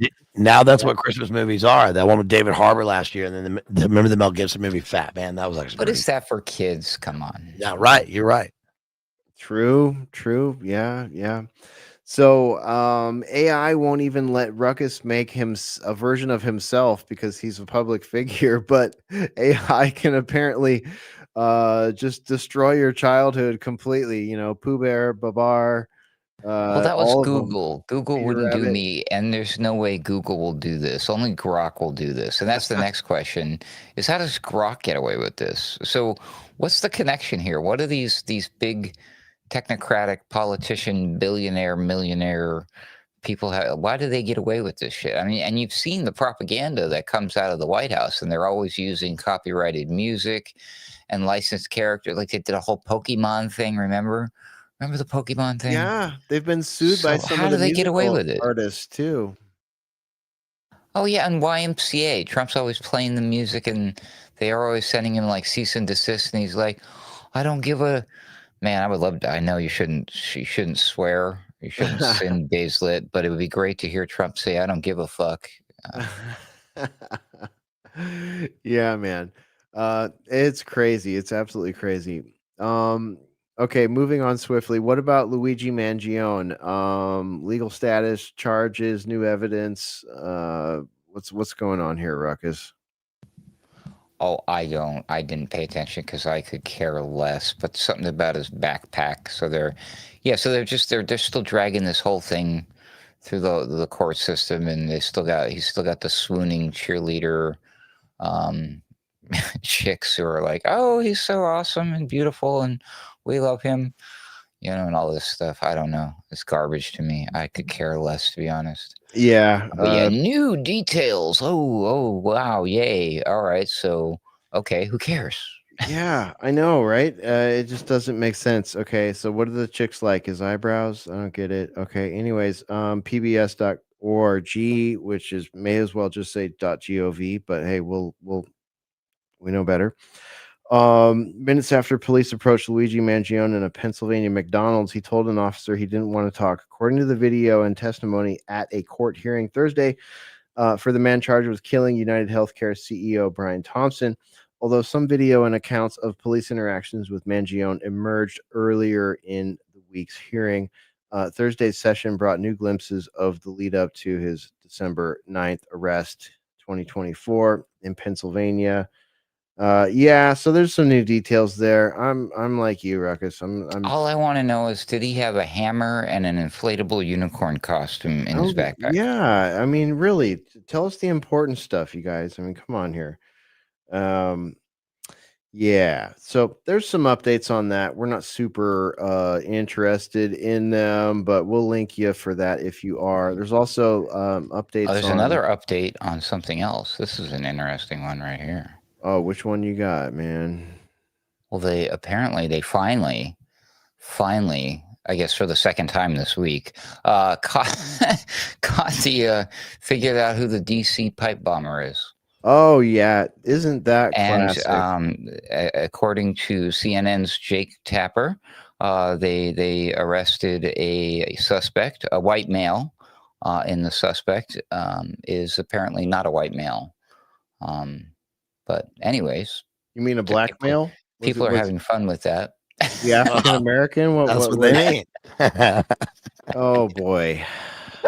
We can't even get suspect descriptions right anymore. Come on. That's what they meant. Yeah. And CNN, they wouldn't even show a picture of the guy because they knew they'd be like, well, this wouldn't look right if he's saying that it's a white guy when it's not. But we're just not going to show his picture. Instead, we'll just let him tell everybody it's a white guy. There you go. Mostly peaceful. We're going to just double down on this one, everybody.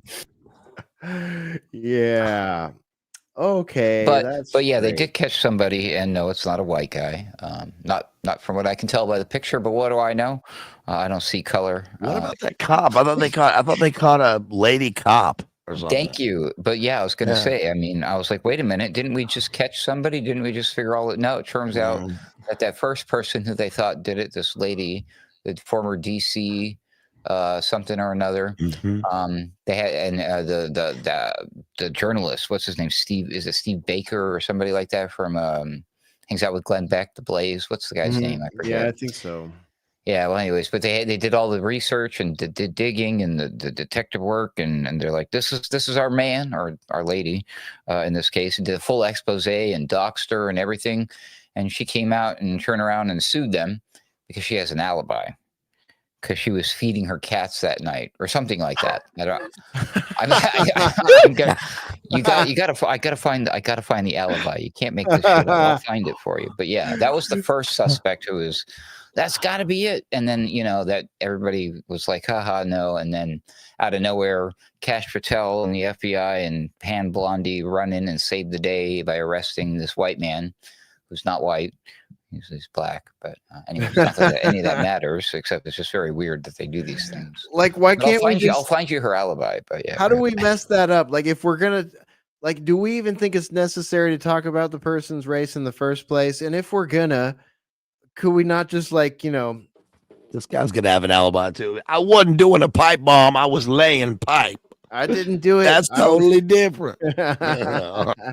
All right, while you're looking for that, Ruckus, real quick, let's see. We also have share this one. We've got breaking. Okay, sure. Oh, they figured out it's the same guy. Okay. So here's the update on Thomas Crooks. FBI concludes Trump shooter Thomas Crooks acted alone. After interviewing thousands of people across multiple countries, Director Kash Patel and Deputy Director Dan Bongino say the conclusion is clear.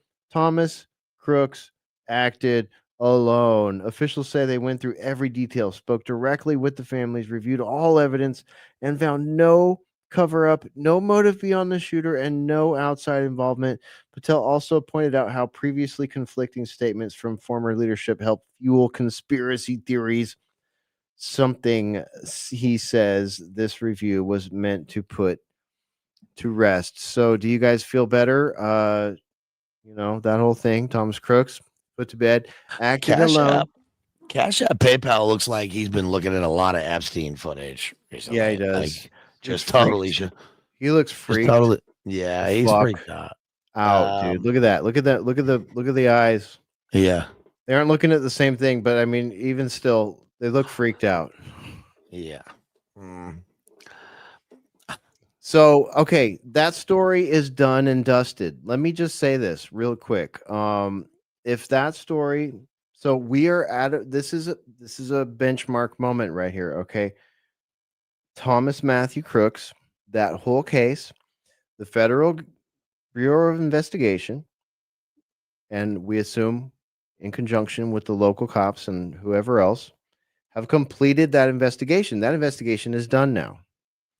So, as someone who has been called a conspiracy theorist a whole bunch of times in the pejorative way, I would just like to add that, okay, I've waited patiently. Now the investigation is done. They say he acted alone. As a journalist, if I do a FOIA request, a Freedom of Information request on this case, will I get all the information? Will I get something back that's been redacted? Will I find that some of the police reports and investigation reports have been classified and or heavily redacted? That's where this goes next. And I can tell you from past experience, that's exactly what we will find. Much of it will be classified, much of it will be redacted. Many FOIA requests will be ignored or strung along. So, for the logical thinker out there, for the person that says, well, let's wait for the investigation to be done, the investigation's done. That's it. Are you happy with it? Did it answer your questions? Do you trust the people that wrote the final reports? And will you, as an American citizen or perhaps a journalist from another country who's interested, have access to all of the information that is legally available? What is that information? How much of it is redacted? How much trouble do you go to collect everything you can collect? I'm not going to go through that process. I've already been through that process. And I know where it leads. So prove me wrong. Prove us wrong. So that one's done and dusted. There's a bow on it for Christmas, Ruckus. Are you happy? I will be after I offer a correction. She was not feeding her cats. Last month, CBS News reported that the federal security officer who had been linked to the pipe bombs cleared her name by producing a video of her playing with her puppies at the time that the devices were placed. Well, how can we argue with that? I mean, she's free and clear. As far as we're concerned, she's free and clear. Right? What else do we got? I trust CBS News, and I trust any video that's produced by a suspect in such a, such an important case. You just take her word for it and just take the video and just trust that it hadn't been doctored. Yeah, good enough for me. That had, just ignore all of that, people, because we found the guy. It's this white guy, even though he's not white, he's black. Oh. Oh, you lost me at the end there, but I'll just let it slide because it's getting late. This is why we're like looking at headlines today, just going, what the actual fuck? What is all this trash? But everything's been updated. We got the bows for Christmas, right? Everything's dusted and cleaned and finished, right? Yeah, we're all set. Now we're just waiting for Andril to come in and update our lives and update all of our technology and all that good stuff. I mean, have you guys seen the Jetson? Do you want to get yourself a Jetson, Ruckus? Like Rosie the robot? Oh, well. What is that? What is it? Okay, so are you familiar with the company Andril? It's okay, so Palmer Luckey's company, right? And just as a quick stupid name, I'm sorry. Anyway, go ahead. Dude, the last name is too much. It's like Sam Bankman or some of these other names that we've talked about. It's like, wait a minute, is this a character? Hold on, are you gaslighting us? But just to recap, for those of you that may not remember, Palmer Luckey, CEO of Andril, he came to be as a character in Silicon Valley as the guy that crowdsourced the Oculus Rift, which has become the meta Oculus now, which many of your children have and wear, play video games with Roblox and stuff. And I was a person who had early interest in his company. It was a crowdsourced company. It was sort of at the beginning of the whole Kickstarter revolution, whatever. And he promised all of us that were following him that he would not sell this company. Speaking of Oculus Rift, he was the guy. His team was the team that built the first VR headset. And what did he do? Well, he sold the company and he sold the technology to Mark Zuckerberg. And now Mark Zuckerberg and Sony and others are in a format war as it pertains to virtual reality headsets and such. And Palmer Luckey has gone on and reinvested his money into his new company, or was new. I don't know how new it is. I don't know when he formed it, but it's Andril. And they make stuff. And they're sort of like at least from what I can see, they're sort of like a Tesla sort of company, right? Like they do a number of different things, to include things that have government contracts and to include things that are cool and new and innovative for the public. So here is Palmer Luckey's Jetson device. He just delivered the first one. I'm going to put it here. There it is in the back of a truck. For you audio listeners, there it is being set up. It basically looks like a giant drone for the cockpit that you can fit in. And this guy Palmer here is taking it on its maiden flight for the person who just delivered it for.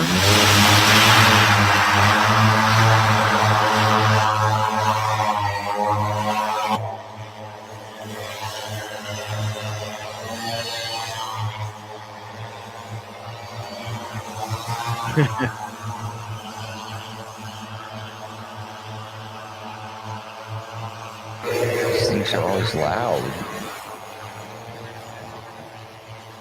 All right, I'm gonna go ahead and turn the sound off right there because it's probably annoying to those of you that are listening to the audio version. But you can see the CEO of this company flying around now at I don't know, 30 feet above the ground or something like that in this very Jetsons looking vehicle. So founder of Oculus VR and Andril Industries completed the ground training in under 50 minutes prior effectively taking the controls for his first low altitude flight, a record demonstrating Palmer's unique understanding of advanced technologies and just how easy are. Yeah, just they've all got mullets now, like that Dorkill guy or whatever, right? that did the cloud seeding thing. Like they all want to be Theo Vaughn. All these CEO guys want to be Theo Vaughn now. So shouts out to Theo. What's he got there? A badge? What is that? I don't even know. Let's see. Oh, I was expecting it. Wasn't it true? I was saying, oh man, this shit's gonna be cake. Awesome. Thank you very much. It's like Danny McBride with his fixins. Give him a Trump bribe, a gold bauble. So there you go, a new era in aviation where incredibly fun and easy to operate personal flying machines become accessible to anyone who wants to realize the dream of flight. I mean, that's pretty sick. I'd like to have one of those. I'd like to have a anti-gravity land speeder, like Jedi more. Yeah. But, I guess that's the first step, I think you can actually get one of those now. I saw one of those that actually function too. So we're getting these are not usable. They're not effective or efficient. What's the effing word I'm looking for? They're impractical. Thank you, because they're so freaking loud. Yeah, they're loud. That's a serious issue with that. In fact, there was a story recently about tanks in one of the foreign lands. They had to recall, or they've been working on the tanks for years because there's pieces and parts that rattle too much, and it was causing like hearing loss and damage and illness because of the sound. So these drones, they're incredibly effing loud. So you ain't going to be like sneaking up on anybody, number one. Number two, what is that doing to the operator's hearing and all that shit, all that jazz? This guy did it for 50 minutes, but what if your commute is 2 hours? What if like you make it to the office and you're like, what? Can't hear you, boss. Sorry. Yeah. Yeah. So that's a thing now. And just imagine like Ruckus, like the neighborhood we live in right now. Like if everybody had one of those here. Now these items, let me just everybody's probably wondering this right now, so I'll just answer the question. If you want one of those, it's approximately $140,000. Okay, so if you've already got 3 Corvettes, you could probably get one of those too. If you've already got a whole bunch of got a garage full of Denali's, you could probably grab one of these. But what happens when the price goes down and down and down, and everybody in your little suburban cutout neighborhood has one? There's 250 people in like, I don't know how many square feet with one of those, and 2 Optimus robots. And the robots are walking everybody's dogs at once. And the people that are going out to eat are flying their little Jetson 1s. I believe it's Jetson 1. Like what does that look like? How is that somewhere we actually get? Is this just all fluff for you know what I mean? Give us sort of like, oh, here's your 21st century right here. You're gonna have robots, they can do surgery like we talked about last week. You can have the Jetson to fly around in. What are the rules of the road? I have so many questions about this paradigm, you guys. Did you see that movie Fifth Element? Yeah. Yeah. There you go. Yeah. That's your answer. All right. Yeah, Phil and Blade Runner, they both have this. They probably thought that these guys are probably thinking, well, they thought the same thing when people had cars for the first time. Right? You could just let everybody drive around in a mechanized thing. Yeah, but yeah, they're easier to do the regulation and the control, and everybody's speeding and all the algorithms and sensors and cameras. Hesher, look at what's on your fancy vehicle that anyway. I know. Y'all drive around with. I know. And I gotta say, like, lane assist is fucking sweet, dude. Oh, I mean, dude. it really is. Like when we were driving up to Maine, I pressed the button. I didn't even know the car had this, and I pressed the button on it, and I'm like, dude, I'm not even driving. Yeah, this is sick. This is on like a regular Honda. Yeah, dude, that's what I'm saying. Like a CRV, like our car is like a base level Nissan, like the most inexpensive new car you could buy, basically. And there's so much like safety computer stuff on there. I tell you what, man, like I drive that thing around most of the time. Drive Ruckus and Spore around in it, whatever, whatever town. And then I get in my Trans Am and I'm just like, what? There's no backup camera. There's no lane assist. There's no this. There's no that. Like all these things that like I rely on in the modern car do not exist in my 25-year-old Pontiac. So it's just like, it would be great to get rid of stoplights. Stoplights, I think, are the worst invention. It's terrible. I mean, even with roundabouts are a more flowable form of traffic. But yeah. I guess that's what they're trying to do with the Tesla. I mean, I saw Elon question about that the other day, and they were saying, what about when are you going to make flying cars or something like that? And he was like, well, first, the thing is we just want to make it so that the roads are easier. So we have everybody on this hub and everybody can just, traffic is interconnected on a hub and we don't have to have stoplights. Of course, that's, how far away is that? But yeah. Yeah, exactly. Well, for those of you that like this type of conversation, you might want to check out Jamie Hanshaw's channel on YouTube. Yeah. Her and Ruckus did Robophobia last night. Yeah. There was some a lot of things that dovetail with what we're talking about tonight in that episode. Really good show. So shouts out to Jamie and some guy named Ruckus. Like there's a guy named Ruckus here too. I don't know if it's the same guy. If you go to our website, alternatecurrentradio.com, you'll find that posted up there for ease and convenience. But make sure you click on the YouTube and subscribe to Jamie's YouTube channel while you're there.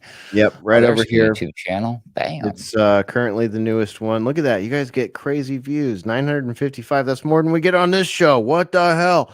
No, that's awesome. Be sure and She subscribe. gets a few thousand views on average, easy. Dude. And that's just, I think she does this elsewhere. I don't know if it's only on YouTube. I think it might only be YouTube. I don't know.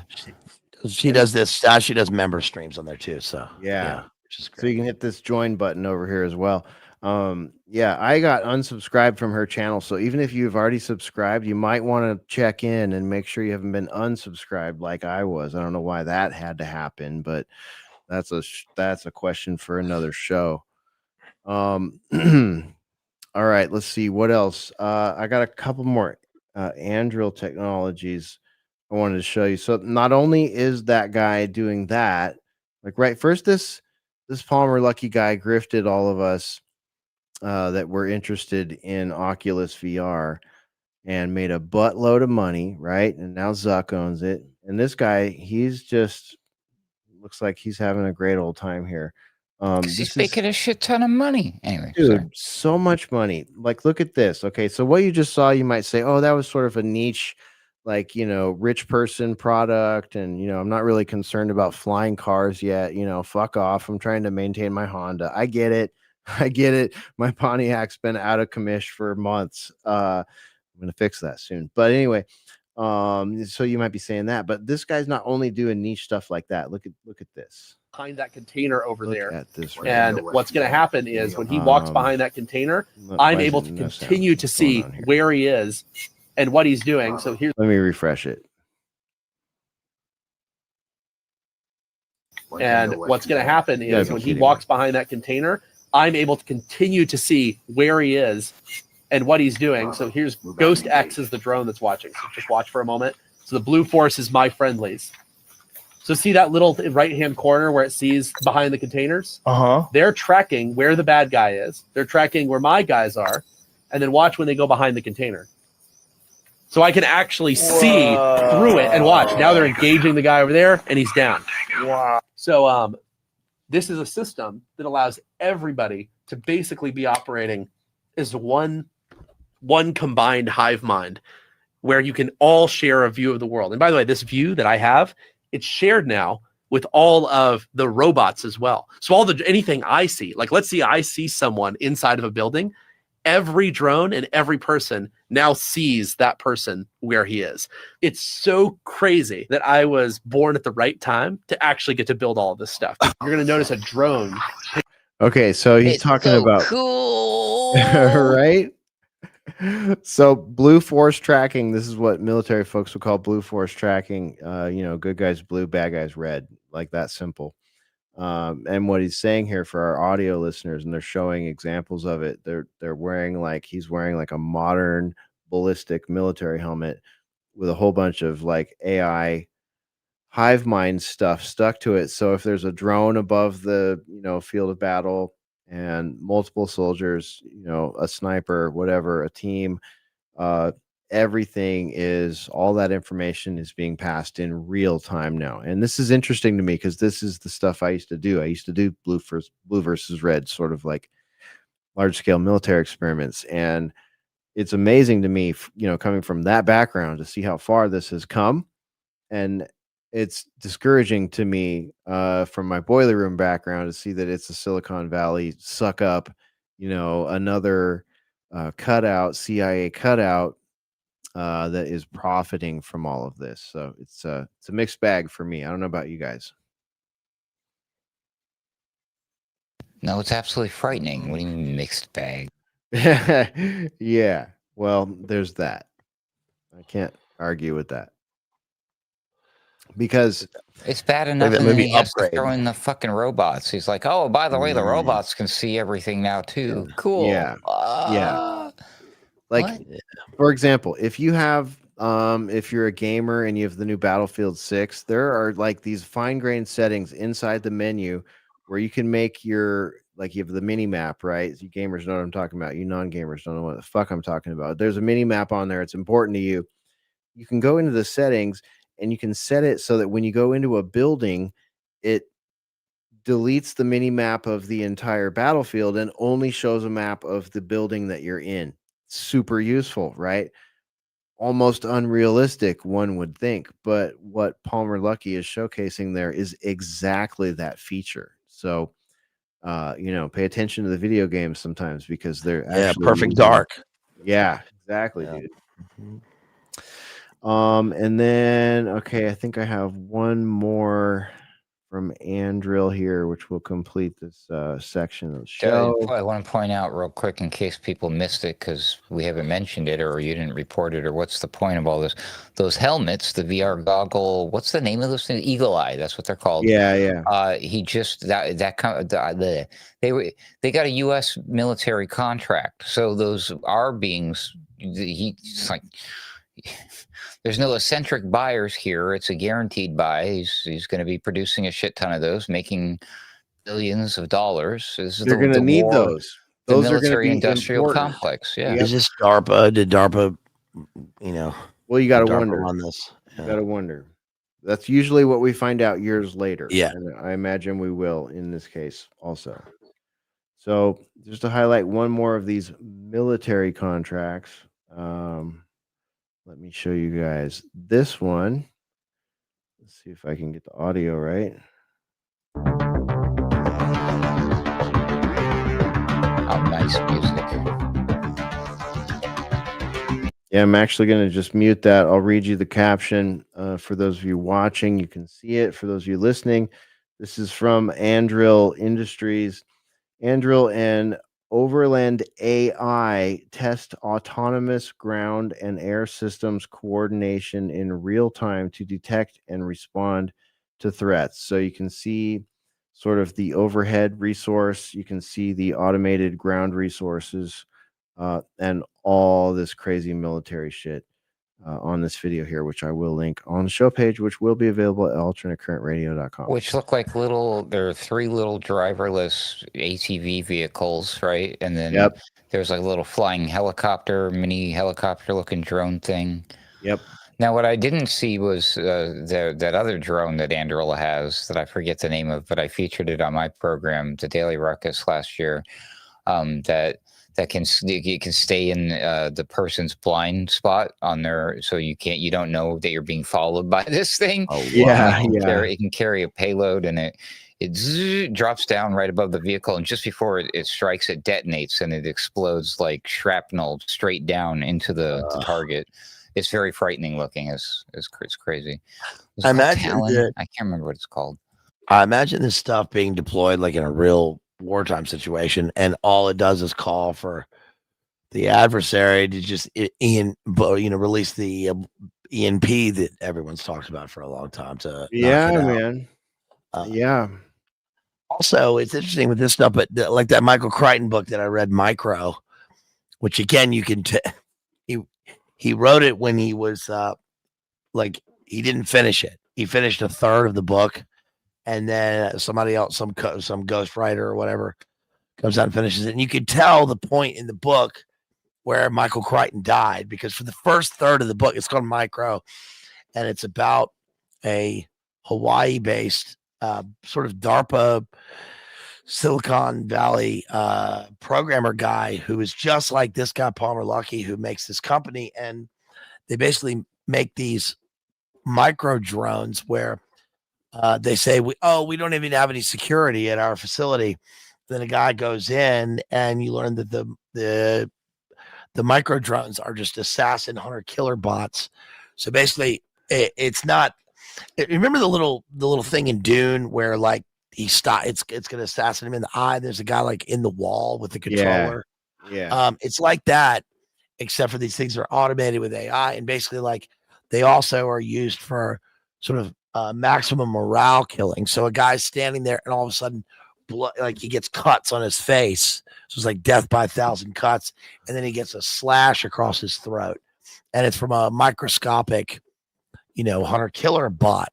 Of course, in the rest of the book, they decided to do this stupid thing. I don't think Crichton wrote this part where the people get shrunk and then they get put it in the bloodstream, and it's like that movie Interspace. The Interspace is a cool movie, but yeah, I like that. But I wonder about this stuff because we've had the drone mosquito surveillance bots for a long time and stuff, but when are they going to start being doing this hunter killer stuff, which seems to be a whole scary thing. I'll push back against that Bazed-Lit because Michael Crichton does like to do these weird because he did the timeline, the time travel thing. Yeah. He's always on this weird cutting edge, fantastical stuff. He's always got the like very realistic, like, oh my God, this is eye opening and is profound and prophetic for we're heading to the future element. But there's also always this like, okay, yeah, you can't do that thing in his books. Right. So I Okay, think that's that plot idea might be his. I don't know. It's just But that the is a writing weird- style, Okay, maybe I becomes was gonna so say different in if the the book. style changes for It's sure. like one chapter ends and it's very cool, and they're gonna it becomes this sort of Andromeda strain thing, but then it becomes, oh no, we step onto the hexagonal shrink ray devices. I mean, Jurassic Park is a good example of what you're talking about, a fantastical world full of DNA bots. Actually, Jurassic Park is just Epstein Island. Because it's the most dangerous game where the elites are going to go and they're going to hunt children. That's literally what happens. You remember the whole speech that Sam Neill does of there's the raptor that takes the child and he rips the stomach out with his, and they're hunting children in this thing. But well, but there was another interesting thing that I noticed about Michael Crichton. His writing style changed because I read most of his books, and they were very cohesive. Most of his earlier books, including Jurassic Park and Sphere. Sphere is one of my all-time favorite books. Congo was good too. Congo's great. But then from that major one.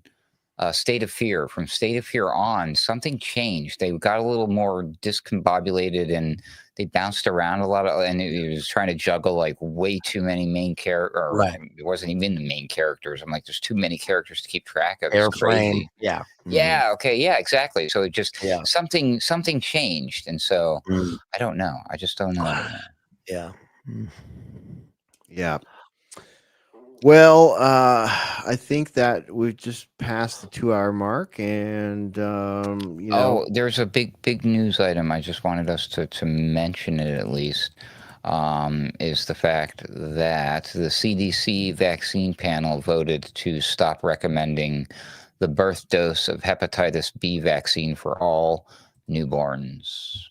Okay. Isn't that great? Good. Yeah. Okay. Hoorah! But which is a sad news if you're one of those parents who are worried about your newborns who are hanging out with hookers and drug users, of course. But those newborns. But I noticed something interesting in the reporting about this that I pointed out to you in real life earlier, Hesher, that I wanted to bring up with the audience, and that was the fact that they are only going to be recommending the hepatitis B now if the mother tests positive for hepatitis B.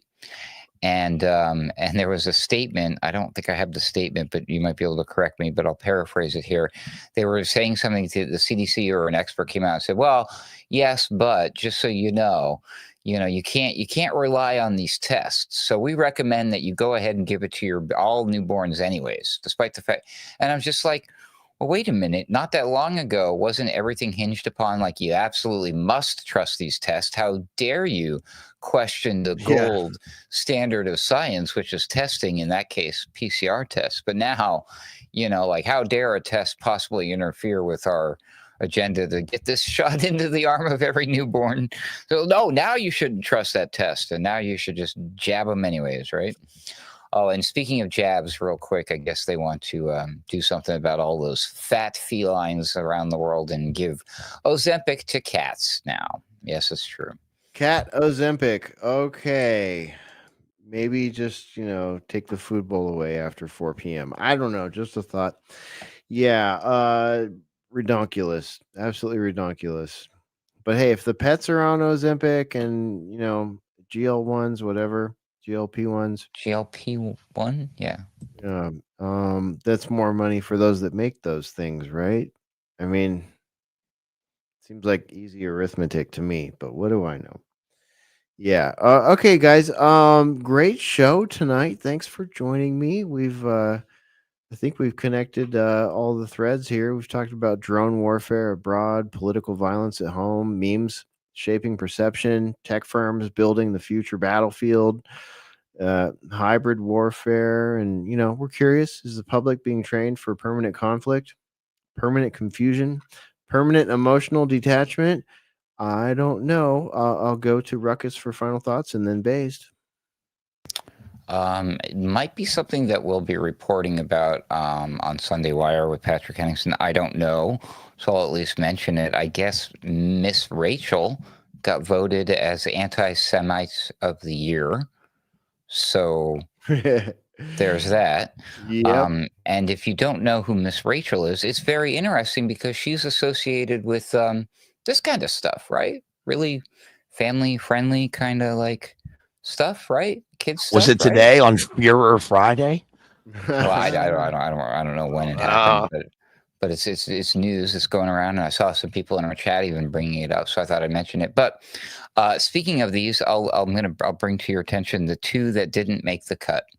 So you're just going to have to use your imagination, folks, because I was trying to make more of these. I love this. I'm going to probably try to feature these somewhere on my social media, or I don't know what we'll do with it, but maybe we'll put the alternate current radio branding on it. And we'll Frog and Toad. Yeah, I should have done a Frog and Toad. Maybe I'll do a Frog and Toad. But the ones that I almost made tonight and I didn't would have been a Madeline. You remember Madeline? Beeman books. That one was going to be, it was a lengthy title. That one was going to be called In an Old House in Paris That Was Covered in Vines, Madeline Leads the Charge on Front Lines. And it was going to depict the plucky character and her classmates wearing berets and storming the beaches with, instead of bayonets, they'd have big pieces of French bread, like baguettes. And I thought, oh, that might be offensive, and kids on the front line and the baguette joke. I don't know. And then the other one, who I was like, I definitely can't get away with this one. It was going to be a Curious George book, of course, and that one was going to be Curious George Interrogates the Enemy, and it was going to feature the lovable monkey at a CIA black site, curiously, of course, waterboarding the man in the yellow hat. And I just thought maybe I don't know, maybe I shouldn't go there, but I thought those will make a fine addition to your Christmas wish list there, Mr. Pete Hegseth. But well, thanks for not completely ruining my childhood, Ruckus. I appreciate that. If you have any ideas out there, folks, send them my way, and we'll make them and we'll feature them on the website for this Christmas. We'll make an official Christmas wish list shopping and send it to Pete we need to parlay this into Christmas songs and Christmas stories. Tis the season, so let's push this forward into new realms of meme warfare. In the meantime, of course, if you are going to read anything, read everything and listen to everybody, but don't trust anything unless you can prove it for yourself with your own research. Ruckus out. All right, thanks, Ruckus. Over to Bazed-Lit Analyzer. Thanks for being here tonight. That was great. Yeah, man. I was thinking Curious George, but it's George Tenet, overthrowing Jacobo Arbenz or something. And then Frog and Toad Hit the Road, but it's the Thunder Road, in tanks on the way to Iraq or something. I don't know. Yeah. Thanks for having me, man. Check out Jamie's channel because Ruckus is on there. He's on there a few times. Also, I've done a few streams, a bunch of streams with Jamie, and also check out my Stranger Things 3 Labyrinth analysis. I also talked a lot about tonight about this another. I got a box of books about this book called Mugger by Ed McBain, which I picked up. It's a pulp novel from 1956, but it's a great example of terse prose, punchy writing, really good writing. And I think just like Ruckus said, it's important to read. It's important to read widely and for people to read things that are sort of out of their normal constellation, out of their purview. If people are interested in how to get back into reading I think we should all be reading, and the internet does, we do a lot of that here, but it's important to read physical books. And if you're interested in reading, read something that you really are interested in, not what you should read. C.S. Lewis says that we should be educated. We should learn and read to learn what we should read. I think that's a later step. But at first, if you want to read, if you like war, read about war. If you like mafia, read about the Gaudis, read about the Golden Triangle, read about Kun Sa, the opium warlord in Burma. There's a lot out there. So I will be back soon on my channel with my friend David Patrick Harry, Church of the Eternal Logos, doing a wholesome Christmas stream. We're going to do We're going to do a White Christmas, which is a very, very wholesome musical. And I'm sure everybody's seen White Christmas. Of course, there's singing and dancing in White Christmas, and it has it for the best reasons because it's a wholesome, nice universe, and people sing in movies when they can't speak anymore out of joy and exuberance. It's a stylized version of what life is really like. And it's a really, really good movie without any innuendo. It doesn't have any of the negative stuff. It's a family-friendly movie. And we're going to contrast that with a couple of movies that I think are marketed as Christmas movies, but which are not really Christmas movies. So I hope everybody has a good December, and thanks for having me on. Yeah, man, great to have you on tonight. You're going to contrast that with movies like Bad Santa, right? Yep, that's exactly what we're doing, which is very funny. Okay. Yeah, so we'll be doing that. Yeah. All right, excellent. Well, there goes Bazed-Lit Analyzer. Thanks for being here. Be sure and subscribe to the Bazed-Lit Analyzer channel. And that is it for this episode of Boiler Room. We're very pleased you joined us tonight. Thanks for staying to the end of the stream. We'll see you next time. Have a great rest of the weekend. Join us for Sunday Wire. We'll be here live with Patrick Henningsen Sunday at 9 a.m. Pacific, 11 a.m. Central, noon Eastern time. And if you're elsewhere across the pond, do your maths. We're in the middle of a time change fiasco. We'll see you next time.